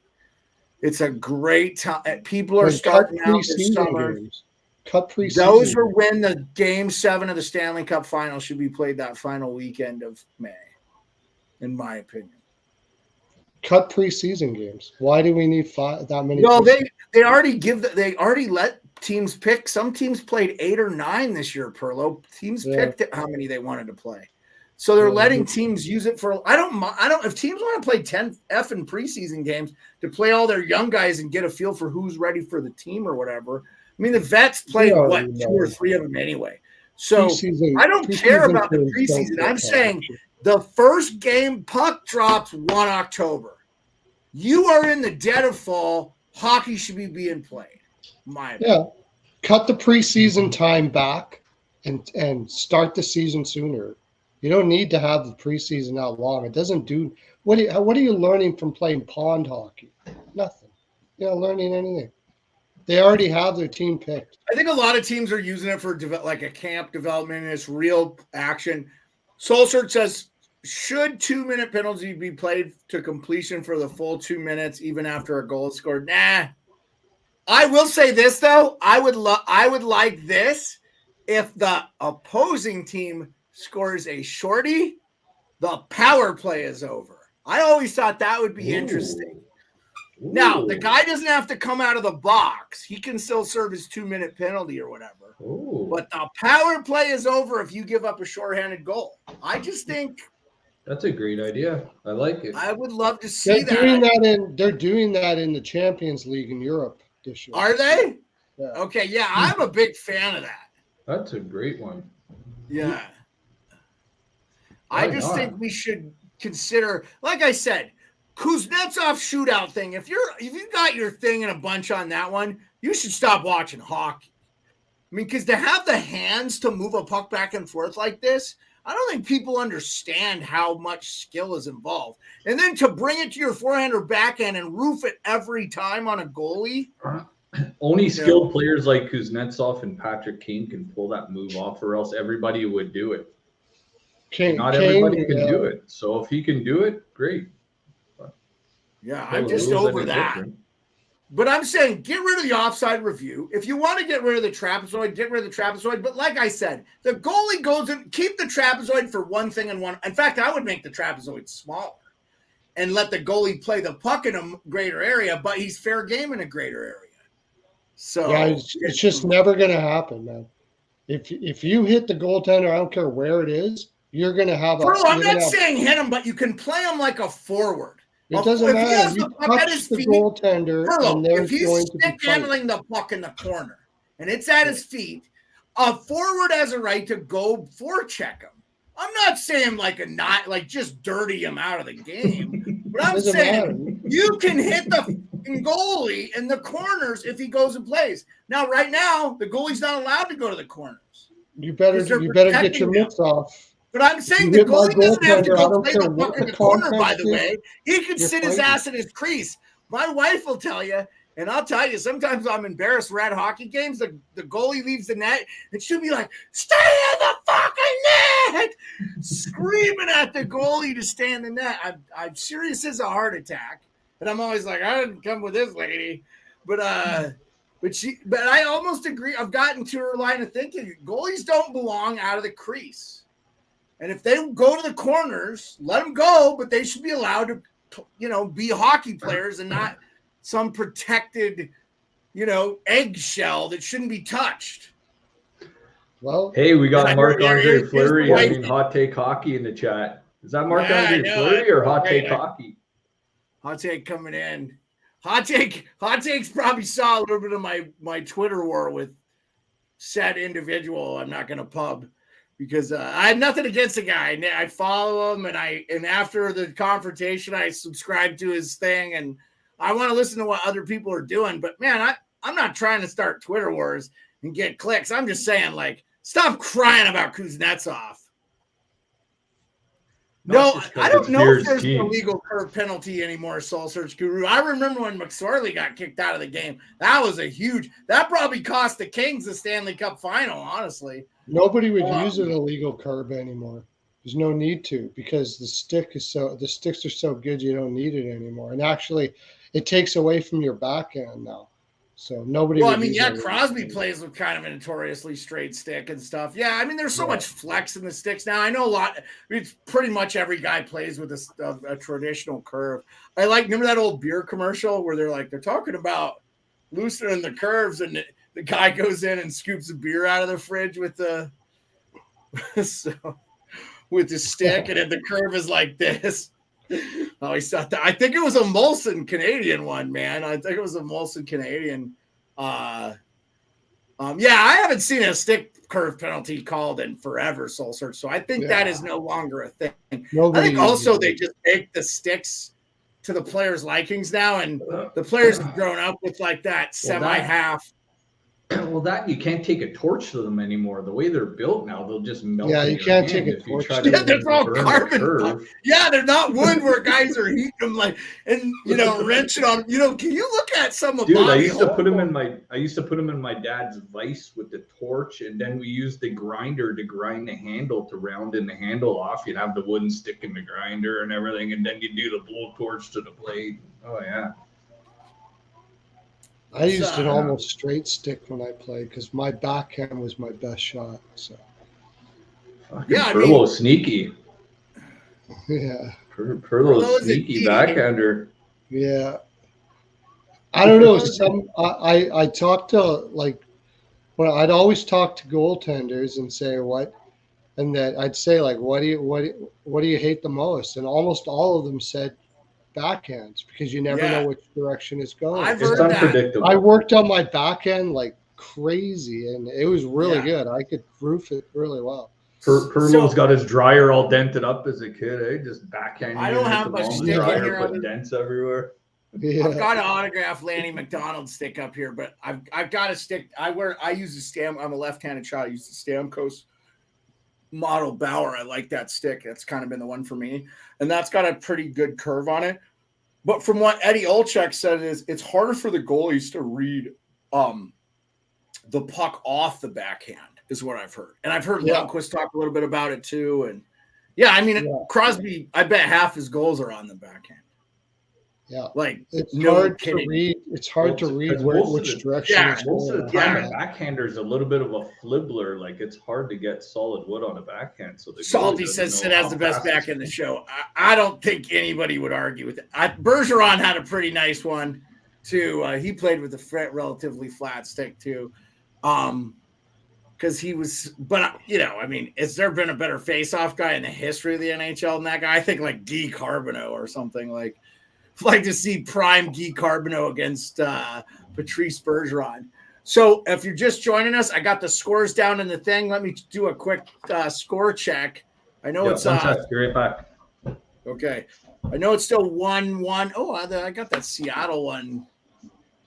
Datsuk was very good. KQ, good remembering him. Datsuk was one of those guys who's like win the Selke and the Lady Bing in the same year, which to me is incredible. So Seattle, that's still that's 1-1, right? Yeah, Colorado did score. Okay, I didn't update that score. LA won final. Okay, I think I got all that. San Jose, is that game still tied 1-1 too? As far as I know, Sharks and Hurricanes still 1-1. I think it's in intermission right now. Yeah, I think you are right. I'll put that in the. Yeah, it's on a commercial right now. So. I'll put that in the back because that is the late game. Yeah, we're in the second for Vegas and Dallas. That's scoreless, no surprise there. Like I said, this is a Stanley Cup conference final heavyweight match with Dallas and Vegas, and we haven't talked anything about the game. Salty says Seattle is attacking the crease. Yes, it is not Gordie Howe's shot of choice. Was a deceptive backhand. Yeah. So Soul Search, I am old enough to see Gordie Howe play in the All-Star game and stuff. He was still around. But I'm not Gordie Howe with the Detroit Red Wings in his prime and stuff, so I'm not that old. But Pearlo, I don't think you were old enough to watch Gordie Howe play for the Red Wings either, right? So before your time, you're maybe a Guy Lafleur, Montreal Canadiens, 80s, 70s, 80s, probably you were a little bit in that era. Lafleur, I watched Guy Lafleur for sure. The nicest backhand I seen while watching a game live was a Rangers game when Adam Graves was coming down the wing. He had one guy who was holding on to him, and Adam Graves was a left-handed shot, so he had his right hand on the stick coming on the right side of the net, and he shelved one with one hand. One hand. Right over the goalie's shoulder. Adam Graves. Backhand, one hand, right over his shoulder. Mario Lemieux did that once or twice too. Yeah, Strong, one hand man. over the I was shoulder. gonna Talk about a say strong guy. Adam Graves was a fucking the greatest strong goal. dude. The Ovechkin goal, the sliding goal. Oh yeah, the over the head. On Yeah, the I mean he was ground. on the ice and he overhead it. That was impressive. But I remember when Yager was still with Pittsburgh and I think Mario was gone, and Yager got hip checked in the middle of the ice, and he's literally flying, but his stick's still on the ice. His legs are up in the air, and he shelves it. And he got right almost into the crease, shelved it, got checked from behind. I was like, I knocked my thing over, sorry.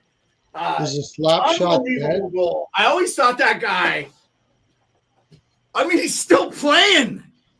He's still playing in the Czech league, so. It's a slap shot. A friend of mine Not saw too him at many an people do all-inclusive slap resort a shot few years anymore. ago, and he was like, he had this Speedo on, and he had a bunch of girls with him, and he was just drinks in his hand everywhere. He happened to bump into him at an all-inclusive resort a few years ago, and Yager was just like shaking. We're in Mexico or something? Somewhere, Mexico or Cuba or somewhere, but he saw Yager at a resort, and he was like Speedo tight shorts up, and like had girls around him and drinks flowing and stuff. And, yeah, he's still Who does a slap shot? Who does a slap shot now? Tyson Berry. Every once in a while, we'll put one in there. No. I mean, Ovechkin. Ovechkin has, that one-timer is a slap shot. It's probably the greatest ever. I'll say this. Salty asked if the slap shot was dead. I'll go first, and then I'll let you guys. Like the days of Al McInnes and Nick Lidstrom and the Chara had that bomb from the back end too. Those days are Shea Weber. You're starting to see those go away, but I just think the defensemen are getting smarter because the blocking of the puck and clogging lanes has become so analytical now. Players know where they need to stand so the goalie can see the shot, and it's like they're so precise now with all this stuff where they want you on the ice. It's literally down. So I just think that that's why you've seen that kind of go away. But anyway, what do you guys think? I guess time and space is being taken away a lot more too. I think the game being a lot quicker is not a lot of time to wind up, and the whip on the sticks now with a wooden stick, you used to have to just fucking lay into it a lot more. Now you can get a quicker shot. Like even the way Bedard just takes it, he almost has that Austin Matthews shot, the way he starts on the outside and brings it towards his hips and just back foots it. Oh, he definitely has that Austin Matthews. Yeah. No, I mean, his style there's so much. Look, teams are playing him like he's a top, all-star, winger. I almost am waiting for a team to nap on him so he has a 6-point night because he's going to go off when he catches up to this NHL speed. So, I mean, he already has the skating speed. I was so amazed of how much Pittsburgh, they gave him the Ovechkin treatment. We're going to let these 4 guys beat us and you aren't going to score. We're going to put 2 on you, basically, And I saw that with Bedard, so I'm going to be real interested to see, if a team goes nappy on him, he's going to be if I'm a Chicago fan, I would be what's the outside shot Chicago makes the playoffs? I'm saying this because, look, they went in and smacked the Leafs. I didn't even think the Leafs were really in that game. It really did feel like the Leafs game from the jump. What did you think, Rico? I think if Chicago's goaltending holds up, you got enough leadership there. Taylor Hall's an ex-MVP. He's playing beside him. If he stays healthy, you got a couple assholes in Perry and Foligno on that team with a few others. Chicago's the type of team where they're going to get a lot of media attention. They're going to be hyped for a lot of games because of that reason, because of, Bedard's there. They're going to get a lot of primetime games, and they're going through a bit of a gauntlet in the schedule right now. If they can get through this schedule that they're going through, and I know Chicago didn't take the morning skate in Toronto the other day either because of the fucking Toronto media. Bedard's getting pulled left, right, and center from everywhere. They showed a picture of his family in the crowd. His dad looked like he was having a fucking heart attack. The hype is real, and that kid seems to be grounded. And Chicago's a good team and they're going to protect them. They've done it with Kays and Tane. So, and they, even though it would have been cool to see Bedard in Montreal, even though I hate the Habs, would have been kind of cool to see him there. But, Chicago, they lucked out, man, with this kid. But I think, who woke up? Perry woke up one day and is getting paid, $4.5 million from 2.7 last year in Tampa. Yeah, they just needed to pick up for, yeah. He was like, man. Pick up the word. Run to Chicago. I love the fact that they took they hit the cap floor with guys like that. I think it was freaking awesome. Colorado's up 2-1. Yeah. Okay. But Cogliano. You know what I love about Bedard? I mean, I love everything about Bedard, but the one thing I really love about him, when he scored his first goal, they lost the game. Did you see this guy hates to lose. No, yeah. You're talking about Bedard? Yeah. Yeah. He hates to fucking lose. You know what, though, Pearlo? I kind of hate that. Crosby hates to lose. Yeah, everybody hates to lose, man. It sucks to lose. No, some people hate it more than others. Some people hate it more. I don't know if I agree that there's that much difference. I think I think some people show more that they hate to lose it. Some people there's guys that don't care if they lose so much as other guys. They're like, we tried. But then there's guys that it just like bubbles in their stomach and you could see it in their face. Well, there's guys that have won McKinnon, guys like that. Everywhere they went. And then there's guys that expect to win as even an individual. He expects to win as an individual. Whether he expects to win as a team or not is a different story. So that still bites him on the inside that he's, Yeah, Bedard just got, for an 18-year-old kid to play with 9, 10, 12, 15-year professionals, it's sometimes unfair. Hockey's really the only sport. The NBA kind of does it now too, but hockey is the only sport that expects out of their stars, like McDavid. Everybody forgets Duke got injured his rookie year. I was like, oh, here we go, man. Another guy. It's has there ever? It wouldn't even be it would be unheard of that 20-year-old in the NFL, right? Can a 20-year-old play? So you have to have 2 years or 2 or 3 years equivalency of college or be 21 or something. Yeah, because they've done studies I saw an awesome thing today that I think was from some California thing. They were debating youth football, and they're like, oh, kids that play youth football don't get concussions because they don't usually go on to play high school. And high school doesn't get it because they don't usually go to play a college. So basically they're saying, if you play football all your life, you're going to be a brain dead dummy. So a lot of parents and stuff in the U.S. have not let their kids play tackle football before the 8th grade. They've done studies now where you can only smash your head so many times before it actually does damage your brain. Mm-hmm. And all these linemen and stuff are dying that played in the 70s and 80s and stuff. And they're dying at 56 linebacker because they beat their brains to death. Yeah. So they didn't have the helmets back then that they do now, right? So yeah. No, but the helmet technology's advanced quite a bit in the last 3 to 5 years though. So it's still really bad. So that's why the NFL, they did away with basically contact practices and stuff like that. Look, I'm all about making the game safer and stuff too. If you took hitting out of hockey, or if you just took super physical hits out, any kind of open ice hit, just not allowed, I don't know that it wrecks the game. I personally would be saddened by it a little bit. There's nothing better than a nice clean hit up the ice. When the guy has the puck and it's a legal hit, because you should be keeping your head up. But yeah, I don't know about, I just think it's going to be real interesting to see,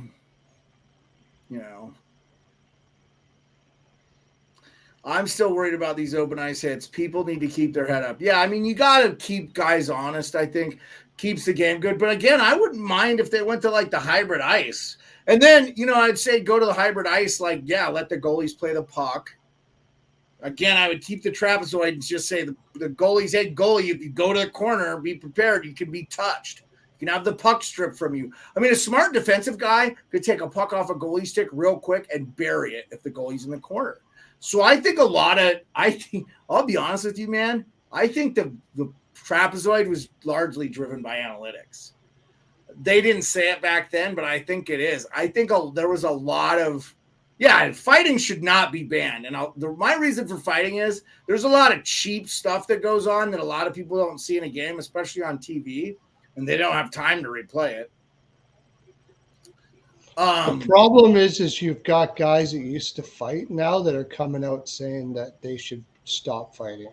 Well, I know because Bob Probert's dead. A lot of these guys are in rough shape, man. You see some of those old-fashioned fights, and it's just two dudes going like rock'em sock'em robots on each other. There's no defense. Two guys just, fighting became a little bit of an art form at times, too. Like Goon, I think, personifies it, right? At the height of fighting, there's an art form to it. Fighters fight and... Yeah, you know what? There's a mutual respect, I think, now between fighters too, which, you don't want to just drop a guy. And sometimes if you're going to take a guy down, the other guy will hang on to him a little bit too, and not let his head smash against the ground. But yeah, I don't think they should do away with fighting. I think it's still good to have in the game. I think it keeps players honest. And look, man, if we get 2 more expansion teams, you're going to have some guys that just don't have a ton of skill playing in the NHL. You're going to have – that's enough. I did want to – speaking of development, did you guys hear a little bit about the Carolina Hurricanes AHL situation? Yeah. So they don't have a team. They don't have a team. Yeah, so they lost the Chicago Wolves because the Chicago Wolves is independently owned.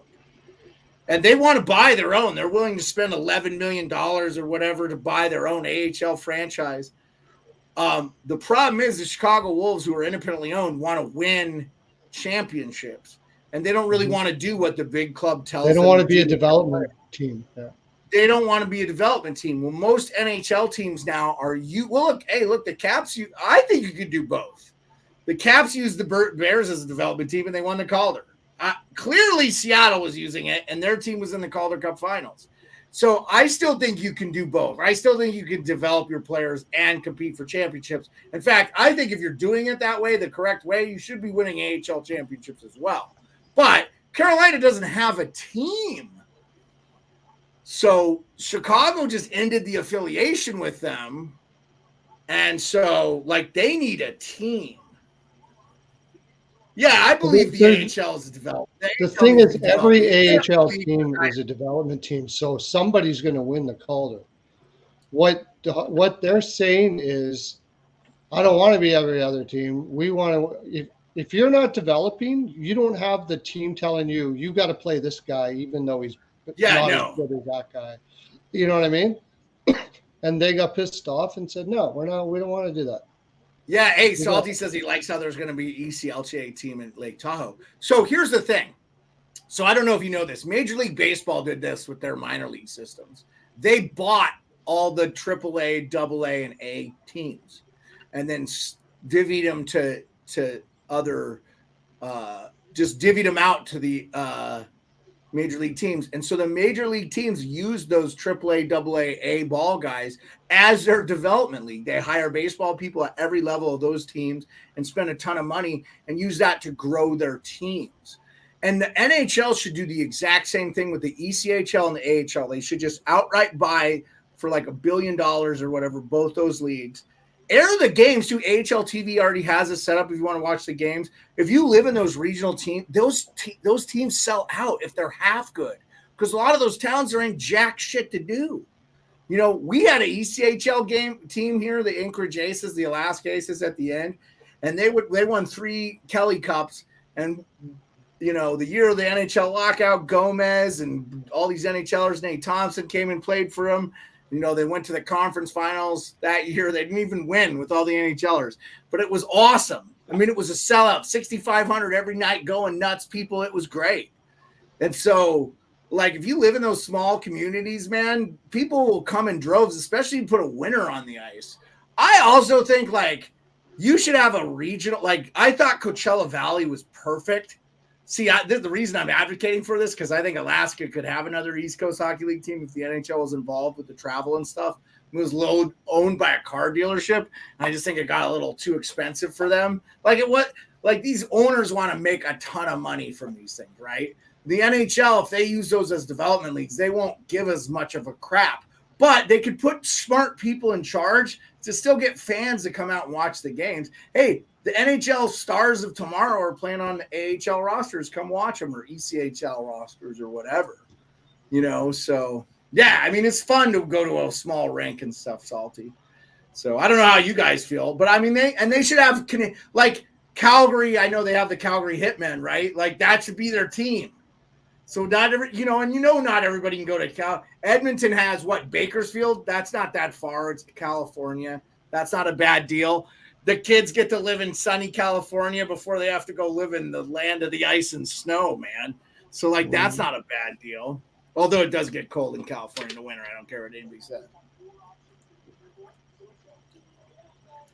But yeah, keep the teams like regional and stuff.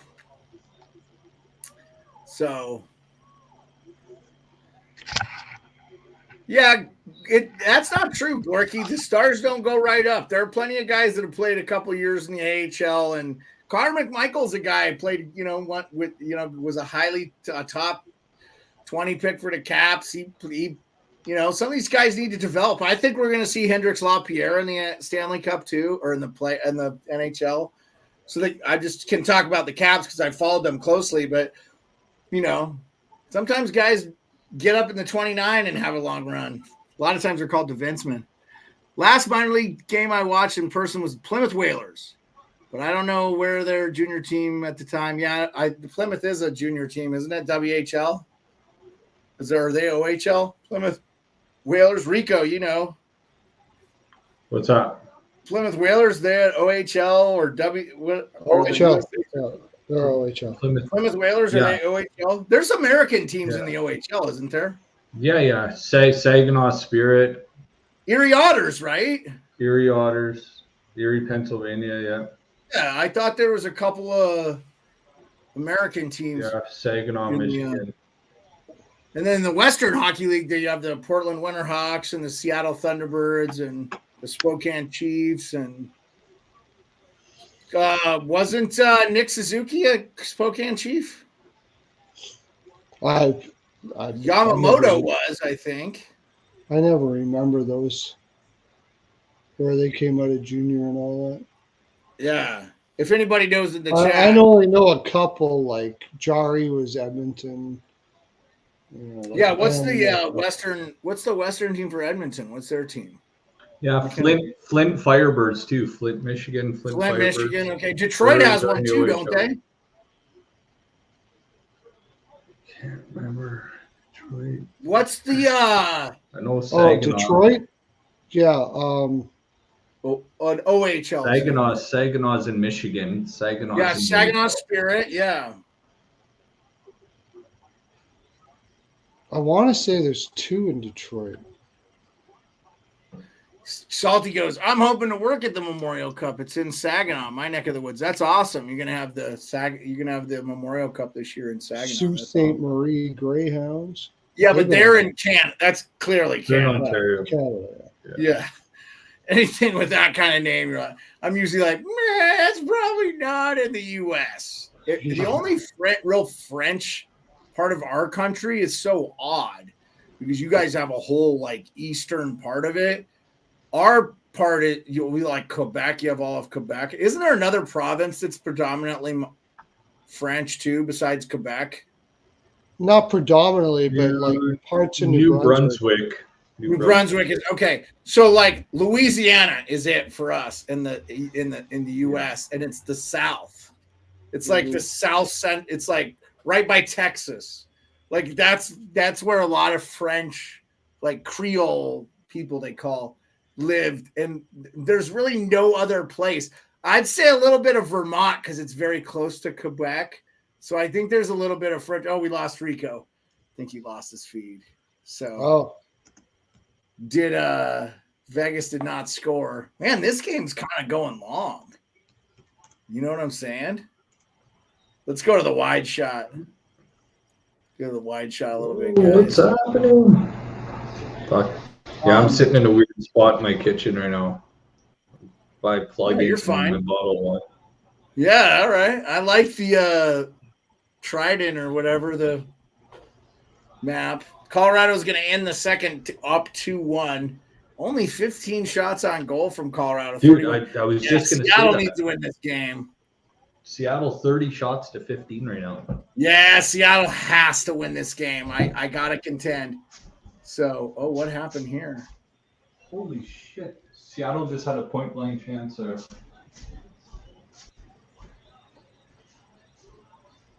Oh, man, Yanni Gord. I even got the Yanni Gord jersey behind. I said there'd be no Yanni Gord slander tonight to Pearlo. Although he likes Yanni Gord, so I don't want to crap on anybody. I like Gord, yeah. Yeah, I'm not going to crap on anybody. Here, let's hang the Gord up and put it over the Obi there so I'm not laying on it. Yeah, I mean, we've already been going 2 hours. I know, it doesn't feel 2 hours, man. Who cares? Who cares? Let's talk hockey. All right. I do need dinner. I'll probably get off here in a bit, but that's okay. Yeah, so 0-0, 4 shots to 3. This Vegas game is crawling. It feels like it's crawling. Where are we at with the – you got to look on my phone. I forgot Dumoulin was on Seattle. Yeah, they signed him as a free agent. I actually thought that was a nice little pickup for them. But we'll see. I mean, I thought he was getting a little bit more blame in Pittsburgh than he deserved. Pretty good two-way defenseman. I just thought they were lousy. Isn't Flint in Michigan as well? Yeah. Flint, Michigan, yeah. Yeah, we said that. Yeah. Flint Firebird. Oh, you said the Firebird? Yeah, we said that like 45 minutes ago. Where the fuck? I didn't hear you. Oh, Zadina. What about this Zadina guy, dude? What about Flip Zadina in San Jose? Zadina's a sneaky goal scorer. I don't know, man. The dude has. Well, so no, he really didn't break out for Detroit. I think they were kind of like ready to move on from him. I mean, I thought it was a smart move by Greer picking him up, but the guy has confidence issues, and I've heard some interviews with the man. He is definitely not the sharpest knife in the drawer, no doubt about that. Who's this? Maybe he's hanging out at Puyarvi's pool party. Zadina, like he's. Yeah. Dallas is up 1-0, by the way. I guess I had my feed like 35 minutes behind. I was like, oh, Sharks just tied it up. It's 2-2 Carolina. You gotta be kidding me. Dude, what's going on with San Jose boys? Pearlo, I know you got money on Carolina. Carolina. Oh, yeah. Yeah. Pearlo, I didn't even know the Canes scored. So they were up 2-1, and now they're back. Oh, dude. By the way, the Dallas Stars got a goal from Smith, and they're up 1-0. Craig Smith. There's another guy. Yeah, Craig Smith. I think he was with the Caps a little bit in that Boston trade because they gave up to get Orlov. They gave up the first-round pick. They gave up Smith, and I want to say there was another. I think they gave up a younger player too. I have to go back and look at that trade. Yeah, I lost the Vegas game. I don't know what's going on here. Most famous thing from Craig Smith was when he went to put it in the empty netter and he just flicked it right up to the rafters. Remember that? When he was playing for Nashville. Oh, man. And brutal, dude. By the way, if you get a chance to listen to Dallas's broadcast, Daryl Ray, I call him the poet of hockey. I just love that guy as an analyst. He is so fun to listen to, and he calls a spade a spade. How that guy doesn't do national games, I so enjoy him. I felt like Dallas has had one of the best color play-by-play and color crews. He's so good on color. Do yourself a favor and Google or YouTube some of Daryl Ray's best calls. He always makes up crazy words and stuff. I just am such a fan of him. He's awesome. I don't know if you guys, I know in Canada, I don't know, I'm sure you don't get as many. Well, you probably get the US feeds. I'm assuming they don't I send get everything. I have every game all. Is that Scripps? Is that Scripps Sports? Because I went on the Dallas channel just now, and it's like called Scripps Sports. It's Dallas's home. Yeah, it's called Scripps. Yeah, I don't know what. Yeah, so Rico, they had. So here's the thing. So Bally Sports was running, like, took over all the Fox Sports channels. So there's a bunch of new, like, we have a Sportsnet in the US now. It's called Sportsnet Pittsburgh. So Pittsburgh has their own thing at Sportsnet. New England area, NISA, New England Sports Network, they do the Bruins. They've done the Bruins for a while, though. Mason does a lot of the Mid-Atlantic stuff, but they don't do the Caps. The Caps are owned by Monumental Sports Network now. They used to be on NBC Sports Network. Chicago's still on NBC Network. San Jose still on NBC Sports Network. Vegas is I don't know. ESPN, I think, is doing a Vegas game tonight. Yeah, it says Scripps Sports. Vegas is doing their own thing too. Vegas. They were doing the. I don't know if they were doing Bally. NHL.com. So Vegas Golden Knights and Scripps Sports announced launch. Yeah, Vegas is showing the games locally on TV with a subscription. They're the first NHL team. You pay $3.99 a month. You get all their home games. So you don't have to go to the games, and there's no regional blackouts. So I don't know what happened, but this is why I can watch the Seattle Kraken play, because the last 2 years they were all blacked out, and I had to find a website to let me watch them. Oh, so they stopped the blackouts. So Salty, I did Colorado altitude. Altitude has been effing up everything in Colorado for the Avalanche fans. But Bally Sports is still doing the Wings games. You can't watch Hawks games in Michigan. That's ridiculous. But that might have something to do with NBC Sports Chicago and not, I don't know. I mean, so this Vegas Dallas game. There's a fight. Here we go. Who we got? 27. Is that Mason Marchment for Dallas? And 17 for Vegas. Oh my God. Yeah, Mason Marchment. Oh, it's getting broken up. But they dropped them. Is that number 17 for Vegas? Carter Hutton? I will look for you. Oh, was it Hutton or Carter Hutton? Yeah, it was Carter Hutton. Carter Hutton and Mason Marchment. That was right after a goal by number 6 for Vegas. Who's number 6? Corsi. Not Carter Hutton. Brandon Hutton? Ben Hutton. Ben Hutton. Yeah. Is it Ben Hutton? Yeah, it's a Hutton. I just don't know. Yeah, Ben Hutton. Yeah. Ben Hutton. Yeah. Mason Marchment. That was right after a goal. That was like right after Vegas goal. There's not many shots in this game. Ben Hutton is a 6'3", 201-pound winger that shoots left from Brockville, Ontario. Oh, B Vegas, man. They call Brockville B Vegas in Ontario. Oh, yeah? He was a fifth-round pick of the Vancouver Canucks in 2012. Yeah, Brockville's right on the St. Lawrence, just south of Ottawa. I've been there. Shoot, man, he played a lot for the – I don't know why I don't know this guy. So he played 4 years for the Canucks and was getting 70, 71, 61, 69 games. Then he played for the Kings in 2019, 2020, played 65 games. 2021, the short year, he played for the Ducks. And then last year he was with the Maple Leafs for 4 games. They must have buried him in the Marlies. And then he's been with the Golden Knights since 2021. Played 58 games in 2021 for him. He's already played 3 this year. He played 31 last year. 3 goals, 5 assists, 8 + 1. Dude, Vegas has done as much as I want to kill George McPhee for trading Philip Forsberg for Martin Erat from the Washington Capitals. I'm like, he's done a really good job with Vegas. Like, he's made all the mistakes he made with the Capitals. He forgot, he's done every time he's made a move, like getting Chandler Stevenson for a 5th round pick from the Caps, and Caps were cap strapped, so they were going to trade him to somebody. I'm glad Caps won the cup, man. It's all that matters. Washington won the cup. I could die. Yeah, that's what I tell my buddy Barbaros. He said, once the Leafs win, man, you just stop caring. It's all over. I want the Leafs to win for all the good Leaf fans, man. There's a lot of good Leaf fans.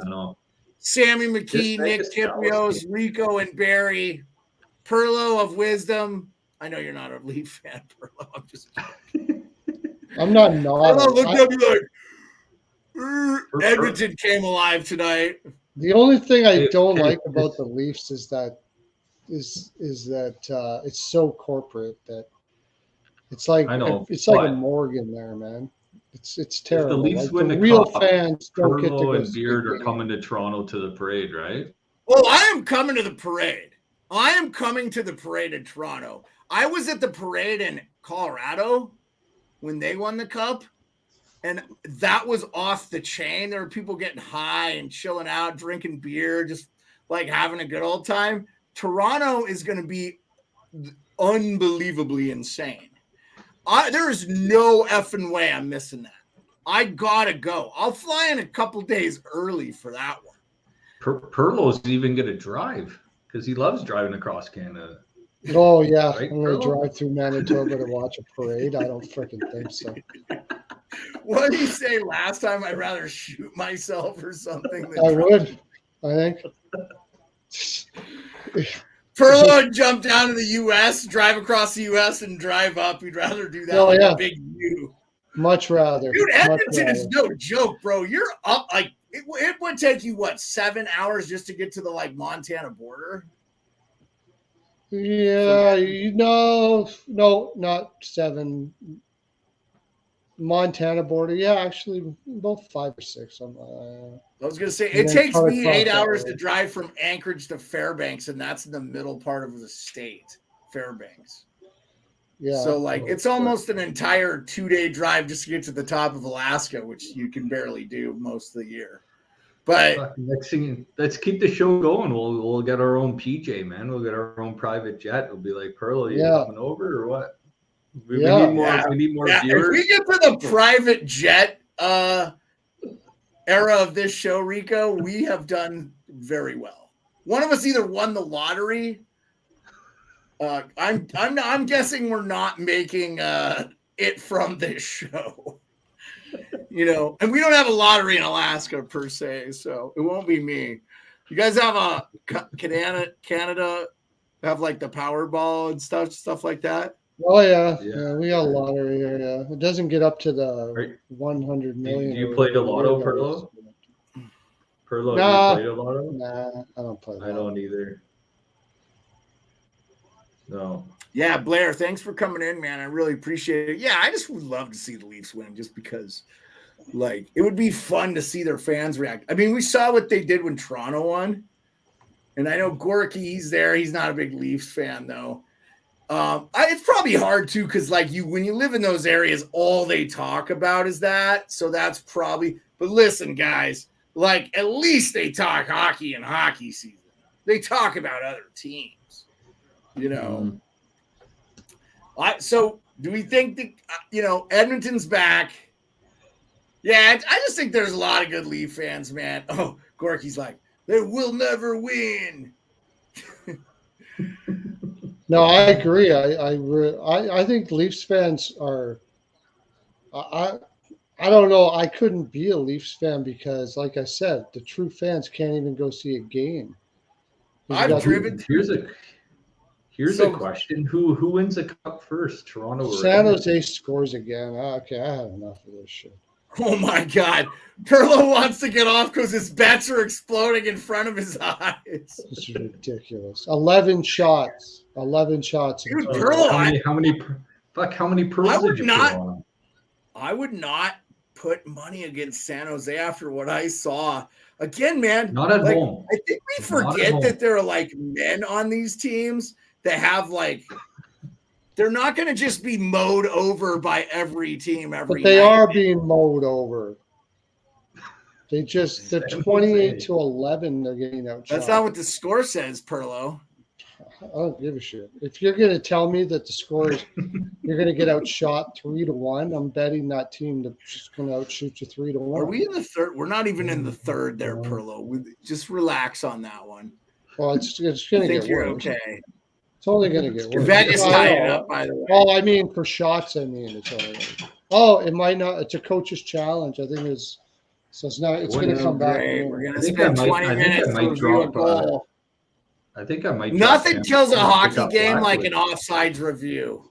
That McDavid goal was ridiculous, Salty. I tweeted about that. Did you guys see that McDavid goal?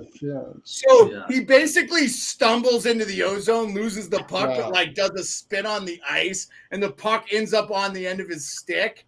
It was the flukiest thing, and he's just like, Barry. I mean, like, there wasn't any skill. I mean, there was skill involved, like, but it was pure luck that the puck went where it went. So it was pretty ridiculous. It's goaltender interference. Yeah, KQ, I was so impressed. You could tell that they were on a mission, and they're like, yeah, we know this Nashville team is not good. By the way, though, Nashville got 42 shots on goal or 43, and one beat Jack Campbell. Jack Campbell was good. Again, I think and Manitoba soul search. It is that. Yeah, I love Saskatchewan. I've been through there. I know Brock Lesnar lives there. Like, I thought Saskatchewan was beautiful. I vacationed in China when I was a kid. So. If Brock Lesnar lives there, it's good enough for me. You didn't know that? I know, but I'm saying, like that guy's a multi-millionaire. He could live anywhere in the country, and he decided to live in Saskatchewan, Canada. He had to get his residency and Canadian residency and everything. So, like, he's not from Canada. He's from Minnesota. Mm-hmm. But I guess he felt like he could get more bang for his buck up there in Saskatchewan. He's got, like, a big ranch and stuff. So I bet you he's hunting and fishing with Bufflin. I could see those two guys starting a podcast. I think Bufflin actually moved back to upstate Minnesota. I think he has, like, his family has property and stuff there. Oh my gosh! So they lost it too. They challenged and they lost it. So it is 3. Oh, so the Canes. This is going from bad to worse, Pearlo. Yeah, Blair. I know McDavid is from Toronto. Hey, what if McDavid goes to Toronto? Could we see a scenario where McDavid goes to Toronto? No. Like, say Edmonton gets beat badly in the first round. Draisaitl's only got 1 year left on his deal. And honestly, they're going to pay him more, which I think hurts that team. With Matthews and McDavid, they'll never be able to afford that. No way. Dude, they're going to be able to afford Matthews like no problem. The cap cap is going to go up $8 million, no less than the next 2 years. They're not even going to feel that Matthews deal. McDavid's and probably. If they re-sign John Tavares for like half what he makes right now, they're going to have some. McDavid's going to make like 15 is next, somewhere around there. Oh that's probably true. But I'm saying, like, by then, I don't think it'll be. I think that first of all, too, they need to do this. The players' union needs to get together and say, the top player's salary can't exceed a certain percentage of the cap, but should count not against the cap.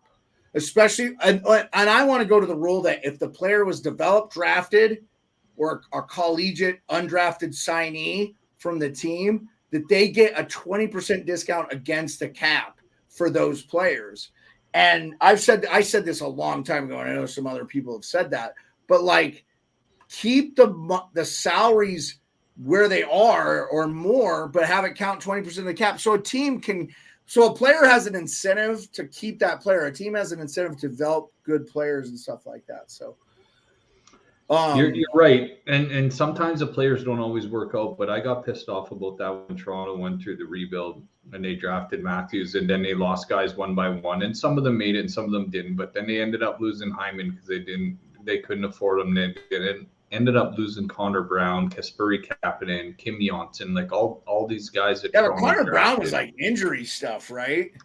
I know, and most of them didn't work, but a lot of them ended up leaving because Toronto couldn't afford them, because they started having to pay Matthews, Marner, and Nylander, because they started skating those guys so young because Toronto was in a rebuild. You end up having to let them go into free agency a lot earlier than some other teams. So I know it was, and that leads us to Toronto signing 1-year guys every year now, like Bertuzzi and Domi and Klingberg, and having to skate a 40-year-old Giordano on the point and trying to get a 1-year deal on a Samsonov, hoping he's going to play up to his first round potential. So our good friend from Vancouver Island, Soul Search Gurus, has a question for you guys. I want to hear from both of you. Rico, go ahead. Will Bedard, after 7 years, will he want to play in his hometown of Vancouver? Saying way too early for his. No, because he's a legacy player. He's going to be one of those guys that's going to want to hang his jersey in the rafters in Chicago, the team that picked him, signed him, and he wants a player like that. You want to have stats. As long as Chicago has success during the mid to the end of half of his tenure there, I think he'll stay there. But I don't know. If it was me and I got drafted by a team and I was the best player, man, I'm like Ovechkin, man. I wouldn't want to leave. I'm like Crosby. I wouldn't want to leave. It's like I wouldn't have minded seeing Ovechkin though. Like, let's say Ovechkin, the Caps are like, hey, we'll move you at the deadline next year and eat half your salary to trade you to a contender. Because it looks like the Caps won't be a kid. Vegas is on a 5-on-3 and they have like a minute 4. And I don't know how Chandler Stevenson missed the open net. Unbelievable. Real quick, I'll just up to date you guys on what I'm watching. Colorado had 2 great A scoring chances. Seattle has 30 shots on goal to Colorado's 17, but Colorado's winning 2-1. That's 18 minutes left to go in the third. This Vegas game is about to go. Vegas-Dallas is about to go the intermission. Pearlo is pulling out what Harry has left because he put money on the Hurricanes to beat the Sharks. That is 1 minute left in the second. That is 3-2 Sharks. I'm telling you, another team, David Quinn got those guys buzzing. That Eklund guy is going to be a real good two-way center in the NHL, by the way. That William Eklund guy. I think he's a winger, but not. You think he's a what? Speaking on the microphone again. Hey, Eklund is a winger. A winner? Winger. Wing. On the wing. Wing. Oh, a winger. Yeah. No, he plays center. Okay, so Beard, I'll ask you one question. If Ovechkin left Washington to pursue a cup, where would you love to see Ovechkin in another? You know what would be interesting to me is actually Pittsburgh, because I would love to see Crosby have that like left wing that he's not really ever had. I mean, Kunitz, Dupuis was a solid guy, but can you imagine I would just be really interested to see him in that system with them, because Malkin's second line center anyway. So I would just love to see, but Vegas did not score. They'll take like 10 seconds of power play into the second. Ottinger stood on his head 1-1. I want to see another team win. I want to see another team win the cup. I don't want to see Vegas win the cup. Yeah, Blair, I think you may not have a say in this one. I think Vegas might be. They look like, if they stay healthy, they look good. I'm really interested to see them play Edmonton, them play the Kings. The Kings looked like the team. By the way, Talbot looked real good against Winnipeg. Winnipeg had some really good scoring chances. It was not one-sided game as far as scoring chances, but the Kings buried theirs. And look, Jamie Benn, and there was a couple fights in this Vegas game. So that's getting ready to go to the third. 16 minutes left to go in that one. And then, Pearlo, are we at the break with the Sharks Canes game? Yeah. How's your bets looking, buddy? That was Chandler Stevenson, short side. Yeah, did you see that? How he missed there. It was so wide open. Yeah, the Vegas fans, by the way, Scarby in the chat, thank you so much for chiming in. They were so cool. I've been to like 3 or 4 games there now. Their fans are really cool. And like, I wasn't in there repping another team's jersey or anything. In fact, I have a Chandler Stevenson Vegas jersey. And I have not worn it at the game. I'm kind of getting to the point where I'm like, man, maybe I'm a little old to wear jerseys to a game. I love wearing them around my house and stuff, but I don't know if I'll wear a Doug Gilmour jersey to our game, Rico. If we go, I might just wear a nice jacket and a hat, like an adult or something. But I love wearing them around the house and stuff, and they're great for the stream. Dude, I wish I was looking at tickets. I was looking at tickets for Monday night when Bedard was in town against Toronto, and I was looking them in the afternoon at work on Monday. $500 to sit like 30 rows up. And that was like mid-afternoon. It's like, holy shit. There's no way. It was like to nosebleeds just to get you in the building was like $300 just to get you in, just to not see anything except for being in the building. Yeah, Toronto is the most expensive ticket in the game. Right behind them is the Seattle Kraken. So you is just it the Kraken? Yep, the Kraken. The Kraken's pricey to get in there too. So I have not been to a Kraken game. That's how expensive they are. Let me just say this. If you fly out of Alaska and you don't get a direct flight, which we try to do most of the time because we go to a lot of cities that have direct flights, it's pretty hard not to go through Seattle. So Seattle is kind of like the Seahawks are kind of like a regional team. The Mariners are kind of like a regional team. So the Kraken, that's why I said it's ridiculous they would black out the Kraken for Alaska. People will go. I've actually met Alaskans that go to a lot of the games. If you have money, you can fly down there because you have airline miles and stuff. A lot of people, it's just easy. A lot of people use their Alaska Airlines credit card to pay for everything. That being said, so a lot of people fly on the airlines for free. So upgrades are harder to get out of here and stuff like that. But anyway, I digress. I think they would do a shuttle for Alaska because Alaska Airlines, I think, is a sponsor for them. Yeah, it's on the ice and Climate Pledge Arena. You can see Alaska Airlines. So, like, they could do a shuttle here, fill up the plane, and Alaskans, because it's not that long a flight. You can go down for a game and fly back that night and be back. So, how long's the flight there? What? 3 hours? It's not bad. And you gain an hour because they're on West Coast. I had no idea that the tickets were that expensive in Seattle to watch a game there. Blair wants to know who's winning the World Series. I don't know enough. I'll say Philly, the man. Phillies. Yeah, fuck dude, their home run. Their home run power, man. It'll be them against Texas, and I'm glad Houston's gone, but it's going to be an amazing World Series. Arizona's going to be good. They're not gone. No, but hopefully I want them to be gone. Yeah, we all want them to be gone. Arizona's going to be good for years on end because Arizona's such a young team. Philly's in win now mode, and Texas is an exciting team to watch. That West is a meat gauntlet, man. Texas San doesn't have Francisco's coming. The Dodgers are looking at getting Ohtani. Texas doesn't have the bullpen. Yeah, you're worried about Texas. I love seeing Aroldis Chapman come on the mound in the 8th inning with a 2-run lead. That's my favorite part of watching a Texas game. Yeah. Because you never know what you're going to get from him now. He's all over. The Dodgers will probably get Ohtani. I wouldn't doubt it. They just keep on buying. They don't care about freaking luxury. They're not even the highest payroll in baseball. Calm down. The Mets are way above. The Dodgers are below the luxury tax. The Yankees outspend the Dodgers. Are the Dodgers below the luxury tax? Really? Wow. Yes. Yeah, they had like the 4th highest payroll. The Phillies, the San Diego, the Phillies were higher than the Dodgers this year. And the San Diego Padres didn't even sniff the playoffs. Yeah. They've never won the World People Series. need to do their research. The Dodgers get like, oh, they don't win. Well, they don't win because like St. Louis and Houston and all those teams were cheating.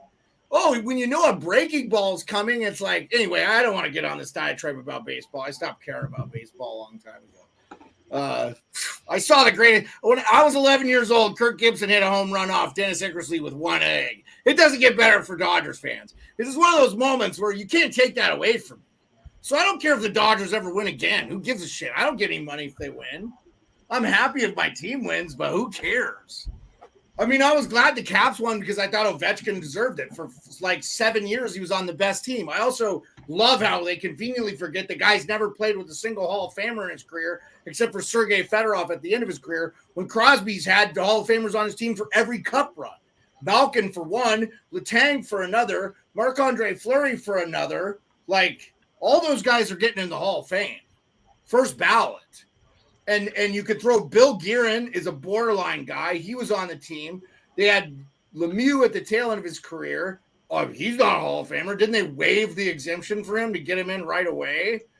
Like Sergei Gonchar is a borderline Hall of Famer. They now trade Erik Karlsson there. He's a Hall of Famer. How many Hall of Famers has Crosby played with? And Ovechkin's played with 0, basically. I can't count Fedorov. He played like half a year. Backstrom's not going to get in the Hall of Fame, dude. I'll bet you money on it. He's not been a top 5 Selke guy. He's never been a top 10 scoring guy. He's not going to get in. I mean, he's a good player. TJ Oshie's not going to get in. TJ Oshie will get in the U.S. Hockey Hall of Fame. John Carlson will get in the U.S. Hockey Hall of Fame because he's won a World Junior Gold, scored the overtime game winner in Canada. Eat it. Love that one. It's my favorite. Short side blocker. So nasty. So good. Yeah, I loved it. It made me feel so good. It hurt. Well, dude, we lose like 90%. You guys win like 80% of them. So it's like, it's awesome to see you not win it all the time. And then he's won Olympic silver and I think he's won Olympic silver. Maybe he didn't get a silver, but he's won a Stanley Cup. But he's not, he never won a, Norris or anything. So. Oh, who's the last Capital that went into the Hall of Fame? Who? What? Well, you know who's going in while I'm there in Toronto. Yeah, Adam Oates and Peter Bondra are getting in. I agree with both those guys being in, but Adam Oates, some of his best years were with Boston. So, I never really cared. Honestly, I couldn't care less about the Hall of Fame. You making love to the camera there or something? What's going on, man? What's that? I couldn't care less about the Hall of Fame, honestly. Who gets in and who doesn't. What? Dude, it's like the ultimate honor. I don't care. Like, that's why it's kind of a crying shame that Alex Mogilny hasn't gotten in. Yeah, Bondra Bonsai belongs in. I can argue Olaf Kolzig could get in too. He was a pretty good goalie for the Caps for a very, very long time. Took him to a Stanley Cup final. But I feel like if he doesn't get in, it's not that big a deal. He's ring of honor for the Caps or whatever. They could retire his jersey or something. But like Ovechkin's getting in. Wasn't Kolzig called Godzilla? Only the goalie. Yeah, Godzilla. Yeah, Godzilla. From what I understand, McGillney told them that if they put him in the Hall of Fame, he might not even come. Like, he doesn't give a shit. That's the reason why. Well, that doesn't matter. He should still be in. Yeah, didn't he have like a damn near 80-goal season or something? Like, come on, man. Yeah, but he won a cup. He was really good on a lot of teams. That's the reason why he's not in, is because he doesn't care. And Buffalo deserves to have. He should go in as a Buffalo Sabre. I just feel like Buffalo doesn't have a lot of Hall of Fame guys. The first guy they drafted, he's in. Hey, so speaking of which, since we're talking about the Hall of Fame, and I'm going to be there for the Hockey Hall of Fame in November, woohoo! And Rico and I are going to get together, and Hot Take Hockey and I are going to get together. Do you think Barry Melrose should get in the Hall of Fame of hockey for contributions to the game under the media category? I will tell you, as a U.S. guy, I think 100%. Like, when nobody was on ESPN, they didn't have the package. Barry Melrose, Steve Levy, and John Buccigross and Linda Cohn kept hockey alive for ESPN. They kept hockey highlights in. They kept the Stanley Cup coverage in. I will just tell you, like, I can't underplay. I will tell you right now, Barry Melrose is the Don Cherry of the U.S. hockey, and he's a Canadian. But he's a Don Cherry for us without kind of the controversy, because he was just really professional and never said really anything controversial. So I have to say, I have to give the U.S. perspective first, because you guys don't live here. But I know a lot of Canadian hockey fans feel the void that Don Cherry. I'll say this too: Don Cherry's not a young man, so maybe it wasn't the worst thing in the world that he had to leave TV. But like, I personally would have been like, it pretty much sucked that Rick Jenner retired the next year he died. So. I would be all for it. I bet if you asked Ron McLean, he would be all for it. Like, I feel like people unfairly blamed him for Don Cherry getting fired, too. It's like, what's he supposed to do? He hasn't been able to control what Don Cherry says for years, man. Like, give the guy a break. But and honestly, too, I feel like Ron McLean is such a wordsmith and kind of like also like a poet of hockey type guy. I love listening to that guy talk. He just, has a thesaurus of a vocabulary too. He's always popping out words. I'm like, oh my God, that's a good use of that word, man. I just, I feel like the hockey community loses when those guys aren't together. I mean, that's for sure. I'm sure he would say that same thing. So, Vegas has had 4 power plays. He was past his prime. It was time. Yeah, I mean, he's 84 years old. So, yeah, I know Ron McLean is not very popular now, but I kind of think it's unfortunate. I thought they both should have went.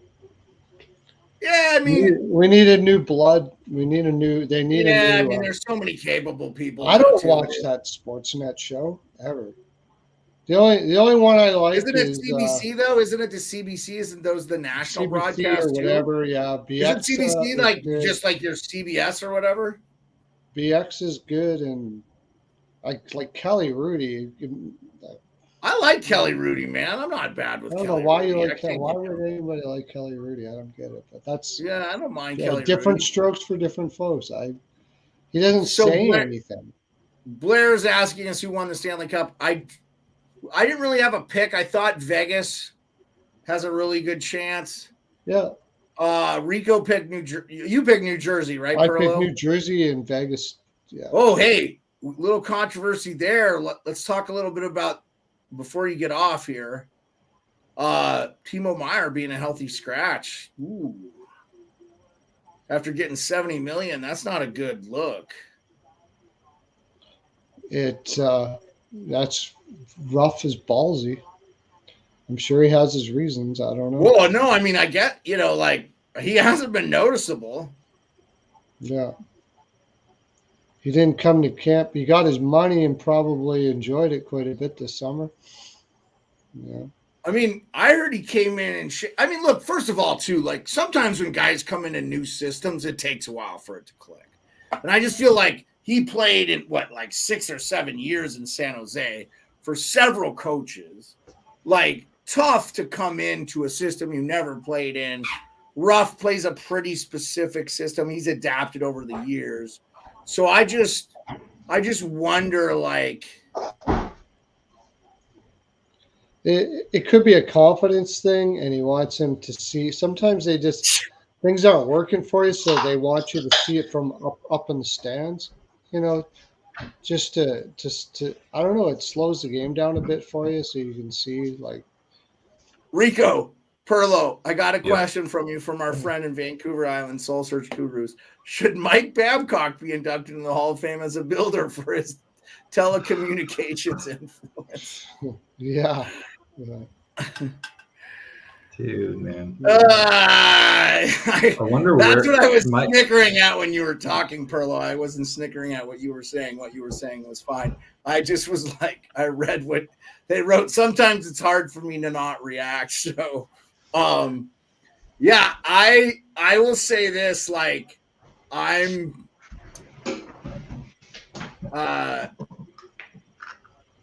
Babcock. I just wonder where he is now. I believe that Detroit beats Pittsburgh if Mike Babcock isn't the coach in 2009. I think if Scotty Bowman is the coach there, they win the cup.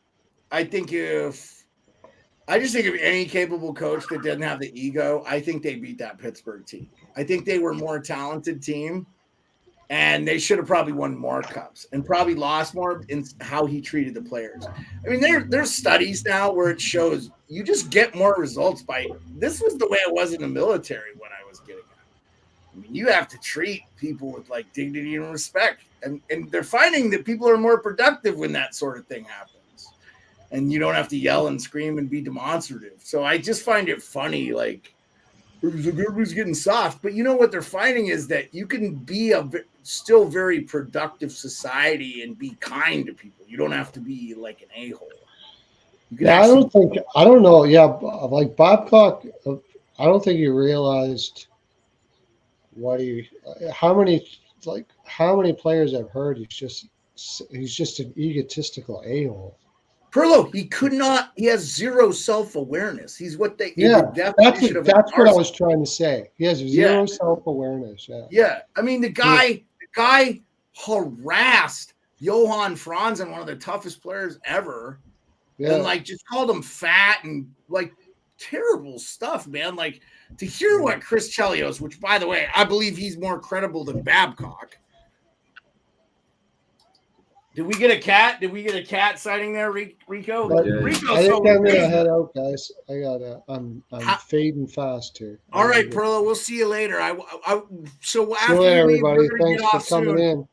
Now we had quite a few people watching today, so that we were up. We got in the double digits, man. Anytime we get in the double digits, I'm always happy, dude. We're 5 episodes in, really. I mean, we're really 8, but we're 5 really into the season.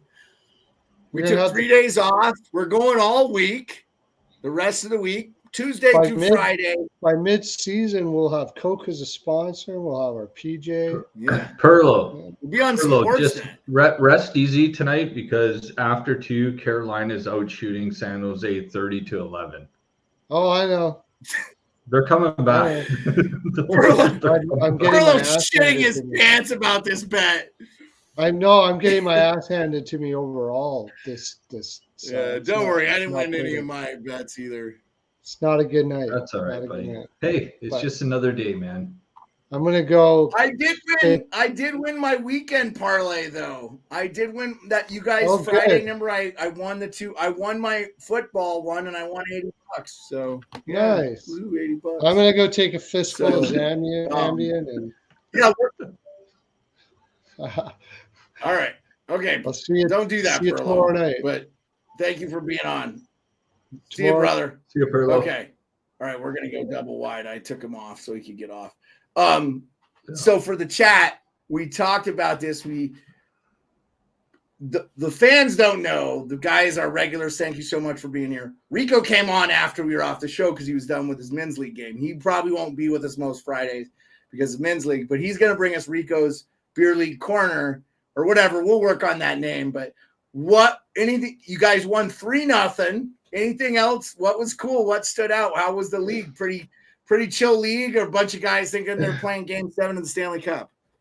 It was kind of cool. We're still waiting for our jerseys to come in. So the other team came into the room and the guy's like, "What colors you wearing?" And we're like, well, what colors you guys? They're like, well, we're Edmonton Oilers or dark blues. And they all had matching jerseys, with their names and everything on the back. You can tell these guys have been playing on this team for years. And we're like, okay, don't worry, we'll throw on whites. And then everybody's like, hey, anybody got a white in their bag? I'm like, I got a white in my bag. Another guy's like lent another guy a white jersey. Total beer league. Like, I don't know if this jersey's been in his bag for the last 2 years, too. It's like, here, borrow one of mine. Like, no, don't. It's got duct tape on the name. Yeah. You don't even ask if the jersey's been washed or anything. You just throw it on. You're playing hockey, whatever. So apparently our jerseys are going to be in next week. So be excited to see how that happens. But I think there are a lot of like ex-junior A, junior B, junior C players, because you see some players with their pants on, and some of them had their junior B and junior A shirts that they wore and they kept in their bag, and they got the still wearing the helmets and shit like this. They keep them in their bag. Yeah, still like having the junior logo on their shirt as their home white or whatever, and they'll wear that. They'll keep it in their bag because I guess it lets other people know where they played and stuff. So it's men's league. You just see you got pants from different leagues, helmets from different leagues you played in, and everything has badges and stuff on them, right? So it's like, yeah, it was fun. It was fun, man. Well, and you Colorado just scored 3-1. I think it was Nico Rantanen. Yeah, that game's probably over. Boy, I'm worried about Seattle, bro. I'm worried about Seattle. Yeah. I don't know if I told you when I got to that ring. This is going to be 3 games without a win for them, man. That's rough to start the season. As bad as the Caps looked against Pittsburgh, they got to win against Calgary. And Calgary looks good. If I'm a Flames fan, I'm not stressing. They're not terrible. Markstrom was pretty good. I didn't feel like he got beat by a bad shot from the Caps. Okay, so where would you rank in confidence between Vancouver, Calgary, and Winnipeg? Name those three teams in most confident to least confident. Well, so Winnipeg's in the Central. I think they got a much easier shot to make the playoffs because I just think the Central is kind of down bad. Just overall team play that you've seen. Yeah, I got to go with Vancouver right now. They look pretty good in a loss to Philly tonight. I think if they're clicking, I just think for the West Coast teams coming east, it's rough from time to time. I think you see, and I think East coming west. I think you see that maybe a goal gets by or something. So, but I'm definitely worried about Seattle. Pearlo said it. He talked about their shooting percentage, but I just thought the team that was number 1 5v5, they're not going to fall off. Now, that being said, you could start bad and still be fine, but Dallas just scored 2-1. Pavelski, I think. Wow. Dude, of course, right after I updated it. So Seattle. Yep, Dallas is up 2-1. They can't be just a good Seattle just can't be a good deep team going forward. They need to do the Vegas thing. They need to just spend some money on.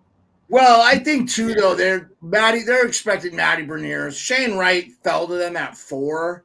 Now there might be a reason teams might not have been as Shane Wright was like the consensus number 1 for 3 years. I kept hearing his name. So, but and I read that on NHL. I read that on NHL.com today about Matty Beniers being maybe compared as the next Bergeron. Yeah, that would be great for Seattle. Yeah, he's going to be a top center or top 2 center for them for the rest of his career, I believe. But I want to. Cartier was the player of the year in the AHL. I want to see what he had a couple big goals in the playoffs. I want to see how he does. He's a guy I'm interested. Again, before he came on, I talked to Pearlo a little bit. Maybe I reach out to RJ Ekinos and Dylan Travers from Emerald City Hockey and get them on to talk a little Seattle Kraken with us. So I'm going to reach out to those guys and say, hey, even if I can't get them on with you guys, I'll do a pre-recorded that'll play for us or something. Like we might have a shorter episode and I'll play the interview or something, or I'll have them on when we're on. The preference is to do it live, and I'll prep them with questions if they want to go through what they want to talk about or whatever. And definitely plug their stuff. They're really good. They're 2 of the best guys covering the Kraken. So I'm going to see if I can't get those guys on. That'd be great. And we're going to start breaking the show down in a little bit of formatted thing too to help out the Fans First Sports Network people. They're going to try to so we're going to be monetized probably sooner than later so people can donate and stuff, which would be cool. And I'll tell you this right now, guys, any money that's given to us, I'm putting right back into the show. So I'm just going to make it better. We're going to get graphics. So we have a graphic overlay and stuff that has our stuff. And I don't have to use the base StreamYard stuff. I want to get a thing that shows the NHL scores, that flashes them, so I don't have to hand update it. That stuff is all out there. I just need to get it. So that's stuff. And there's stuff that I can import. So I want to be able to do that. So Colorado's up 3-1, 5-6. Let's see how. My God, man.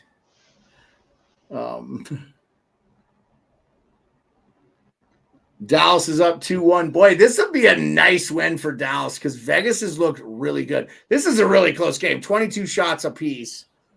I said that I thought this was sneaky the game of the night.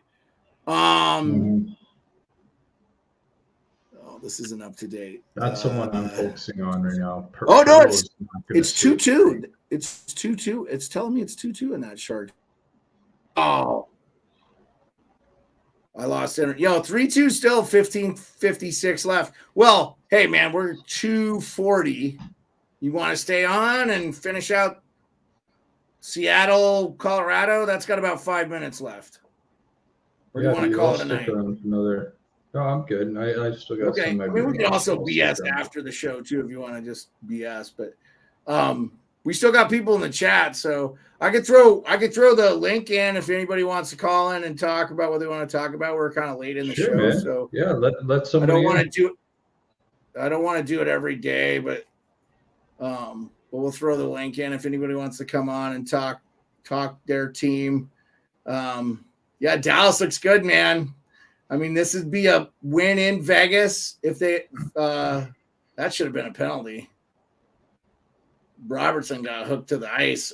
I'm so surprised what they do call and what they don't call. Like, I'm seeing them miss like really obligatory penalties and then just call like soft. Like today I saw a hooking. The guy just stick lifted the guy and almost took the puck. It wasn't a hooking call. So Solsuch said, postulating about notions gone by, ideas were bandied about Toronto ever. Building a 30,000-seat arena A team in York. Any comments about a 30,000? Really? Yeah, so here's what I think, Soul Search. I think here's the problem. The NHL is about growing the game, and really Canada doesn't need any more growth. There, at every level in Canada, hockey is intrinsic to the life there. You know, like every high school, like that's not the case in the U.S. And there's markets they want to re-explore. Like Atlanta, I think now with TNT being down there, they want to have a team there. It's no question they have two teams in New York, and it's one of the biggest media markets. They have basically two teams in LA. It's the second largest media market. So Phoenix, they got to figure out what they're doing in Arizona. I think they got to get the team back downtown, playing near the ballpark. People would go to those games. People actually went to the games out in Glendale. It was just a ways out. If it was closer in Phoenix, Scottsdale would have been perfect. They should have put it there in the first place. And the original owner messed that whole thing up. So honestly, they should have figured out how to co-use with the NBA, because Toronto uses the Maple Leafs are one of the biggest teams in the whole entire NHL, and they have an NBA team they share their arena with. So how's that a problem? You know? So I think they should just figure that out. Like Phoenix is like the 5th largest city in the U.S. now. Lots of people are moving there. So yeah, I hear Houston. I don't like Houston as a destination for them, and I think the Dallas Stars don't want any more teams in hockey there. And they have a AHL team in Texas too. New Orleans would be interesting to me. I think the South is Alabama doesn't have a pro anything. And, you know, Seattle's without an NBA team now, and they built this awesome arena. Seattle made so much sense. It's like 15 minutes from Vancouver by way of ferry. They could ferry the teams over. Like, it's ridiculous how close they are. Like, Vancouver guys are definitely sleeping in their beds the nights they play Seattle. So it's like, why haven't they had a team there forever? Portland, I always thought would be interesting. They have an NBA team, and they do really well with their MLS team. I think they do have a pretty established Western Hockey League team, but so did Seattle. But I think there's still enough people in those areas to kind of make those survive. And I think if you put it outside of the city of Portland, like not downtown Portland, I think it would probably do better. So that, you know, there's a lot of, you know, Utah is being bannered about. Utah is a really sneaky good. A lot of people have moved to Utah. It's one of the Salt Lake is one of the fastest growing cities in the U.S.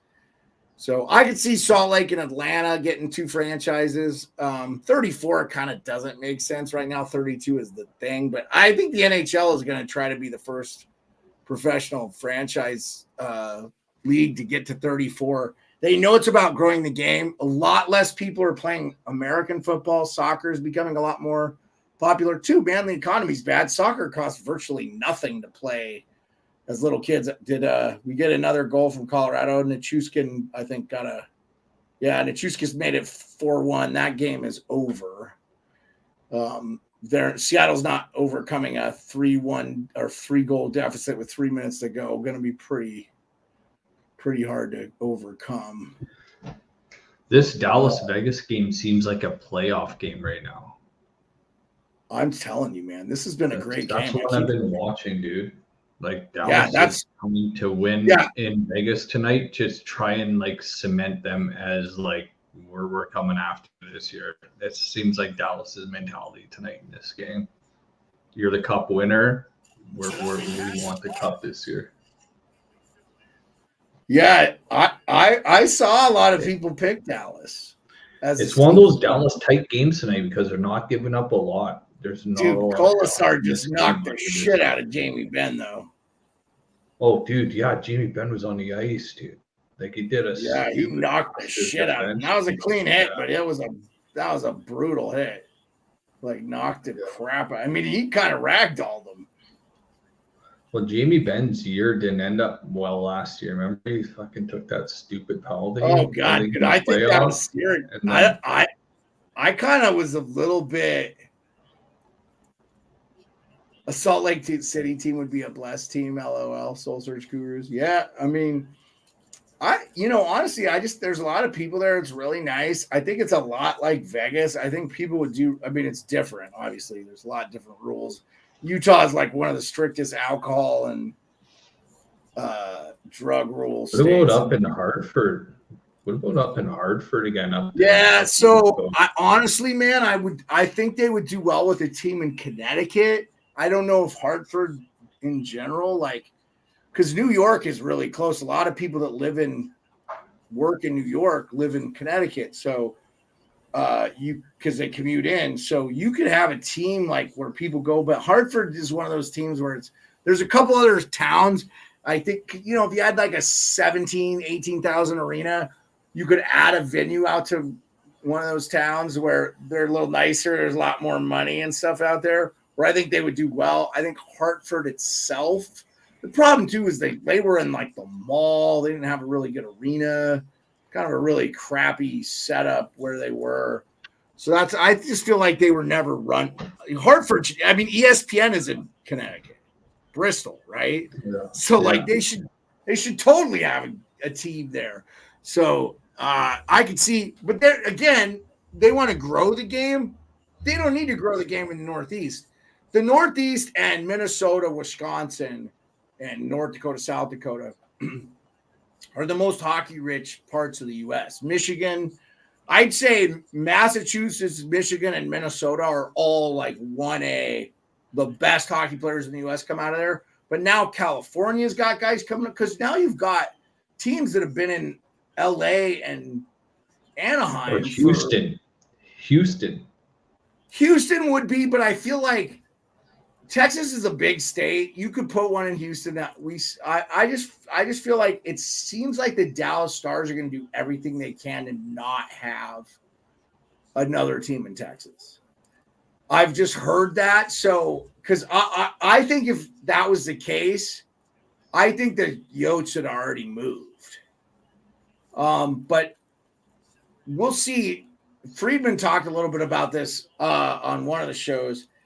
He said if they don't have something definitive by February or this next voting cycle for the Coyotes, I think the team in Utah could be the Yotes. But I think it's a huge mistake because, dude, look, Tage Thompson's from Arizona. Matthew Nyes is from Arizona. Austin Matthews is from Arizona. It's working there. They are getting kids. Now, they're going to play their junior. But every kid, like Canadian kids don't stay where they're from. Toronto kids go all over. Like Austin Matthews, played in the USHL. And then he went overseas to play in the Swiss Elite League. So he didn't have to wait a year or whatever. So I'm telling you, like, it would be a mistake to me to get rid of Arizona. So yeah, I don't think Soul Search another team in Chicago. I think they could support one, but again, it's an area where there's Clayton Keller's from Chicago.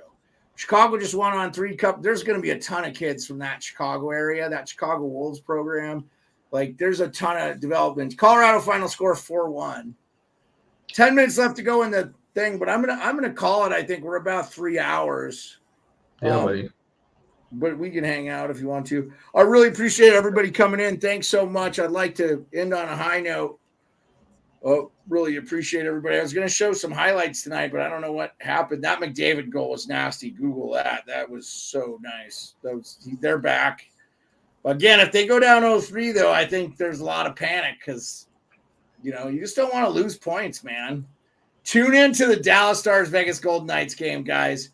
That is going to be a great one. Yeah, Green Bay, but again, soul search, not to end the show. I was trying to end the show. But Wisconsin is a super hockey rich. They don't have a pro team there, but they're like they have a college. Like the Wisconsin Badgers are huge. So my wife says not Green Bay. She's a Bears fan. She hates Green Bay. I would say Madison or Milwaukee is where Milwaukee already has a basketball team, but I could see a hockey team in Wisconsin. Would make sense. But again, they're trying to grow the game in areas where the game isn't really played. So Houston makes sense. Atlanta, you know, Florida's booming. I'd like to see like them go to regional divisions too. Like take Nashville out of the West. They should not be in the West. What a joke. And really, Winnipeg doesn't need to be in the West either. Like, just have the divisional teams play 6 times, you know, and you don't have to do all these cross trips. Not every team needs to see every team. That'll be interesting with the 34 too, because it'll be hard to do that. I mean, already the Caps play the Pens like 3 times. I'm like, really? They're in our division. You only play them 3 times? You should be playing your division no less than 4 times, you know, in my opinion. And so, and if you do go on a West Coast swing, it should be a long swing. Like you should play everybody. That's how it should work for every team. It shouldn't be bounced back and forth. And that's kind of how I think they try to do it. But again, this, that, and the other. So, all right, but I'm going to end the show. I appreciate everybody coming in. Thanks so much. Turn on your tubes. 2-1 Vegas Golden Knights. I think Phillies won the game, right? So they're up. Are they up 3-0 now? Or 2-0? So they're up 2-0. Yeah, and thank God the Rangers are up 2-0. So appreciate everybody. We'll see you next time on NHL Nightly. I'm Jeremiah Maxwell signing off. With me, as always, maybe Rico and Barry. Thanks for Pearlo and his time. He was with us to start a show for about 2.5 hours.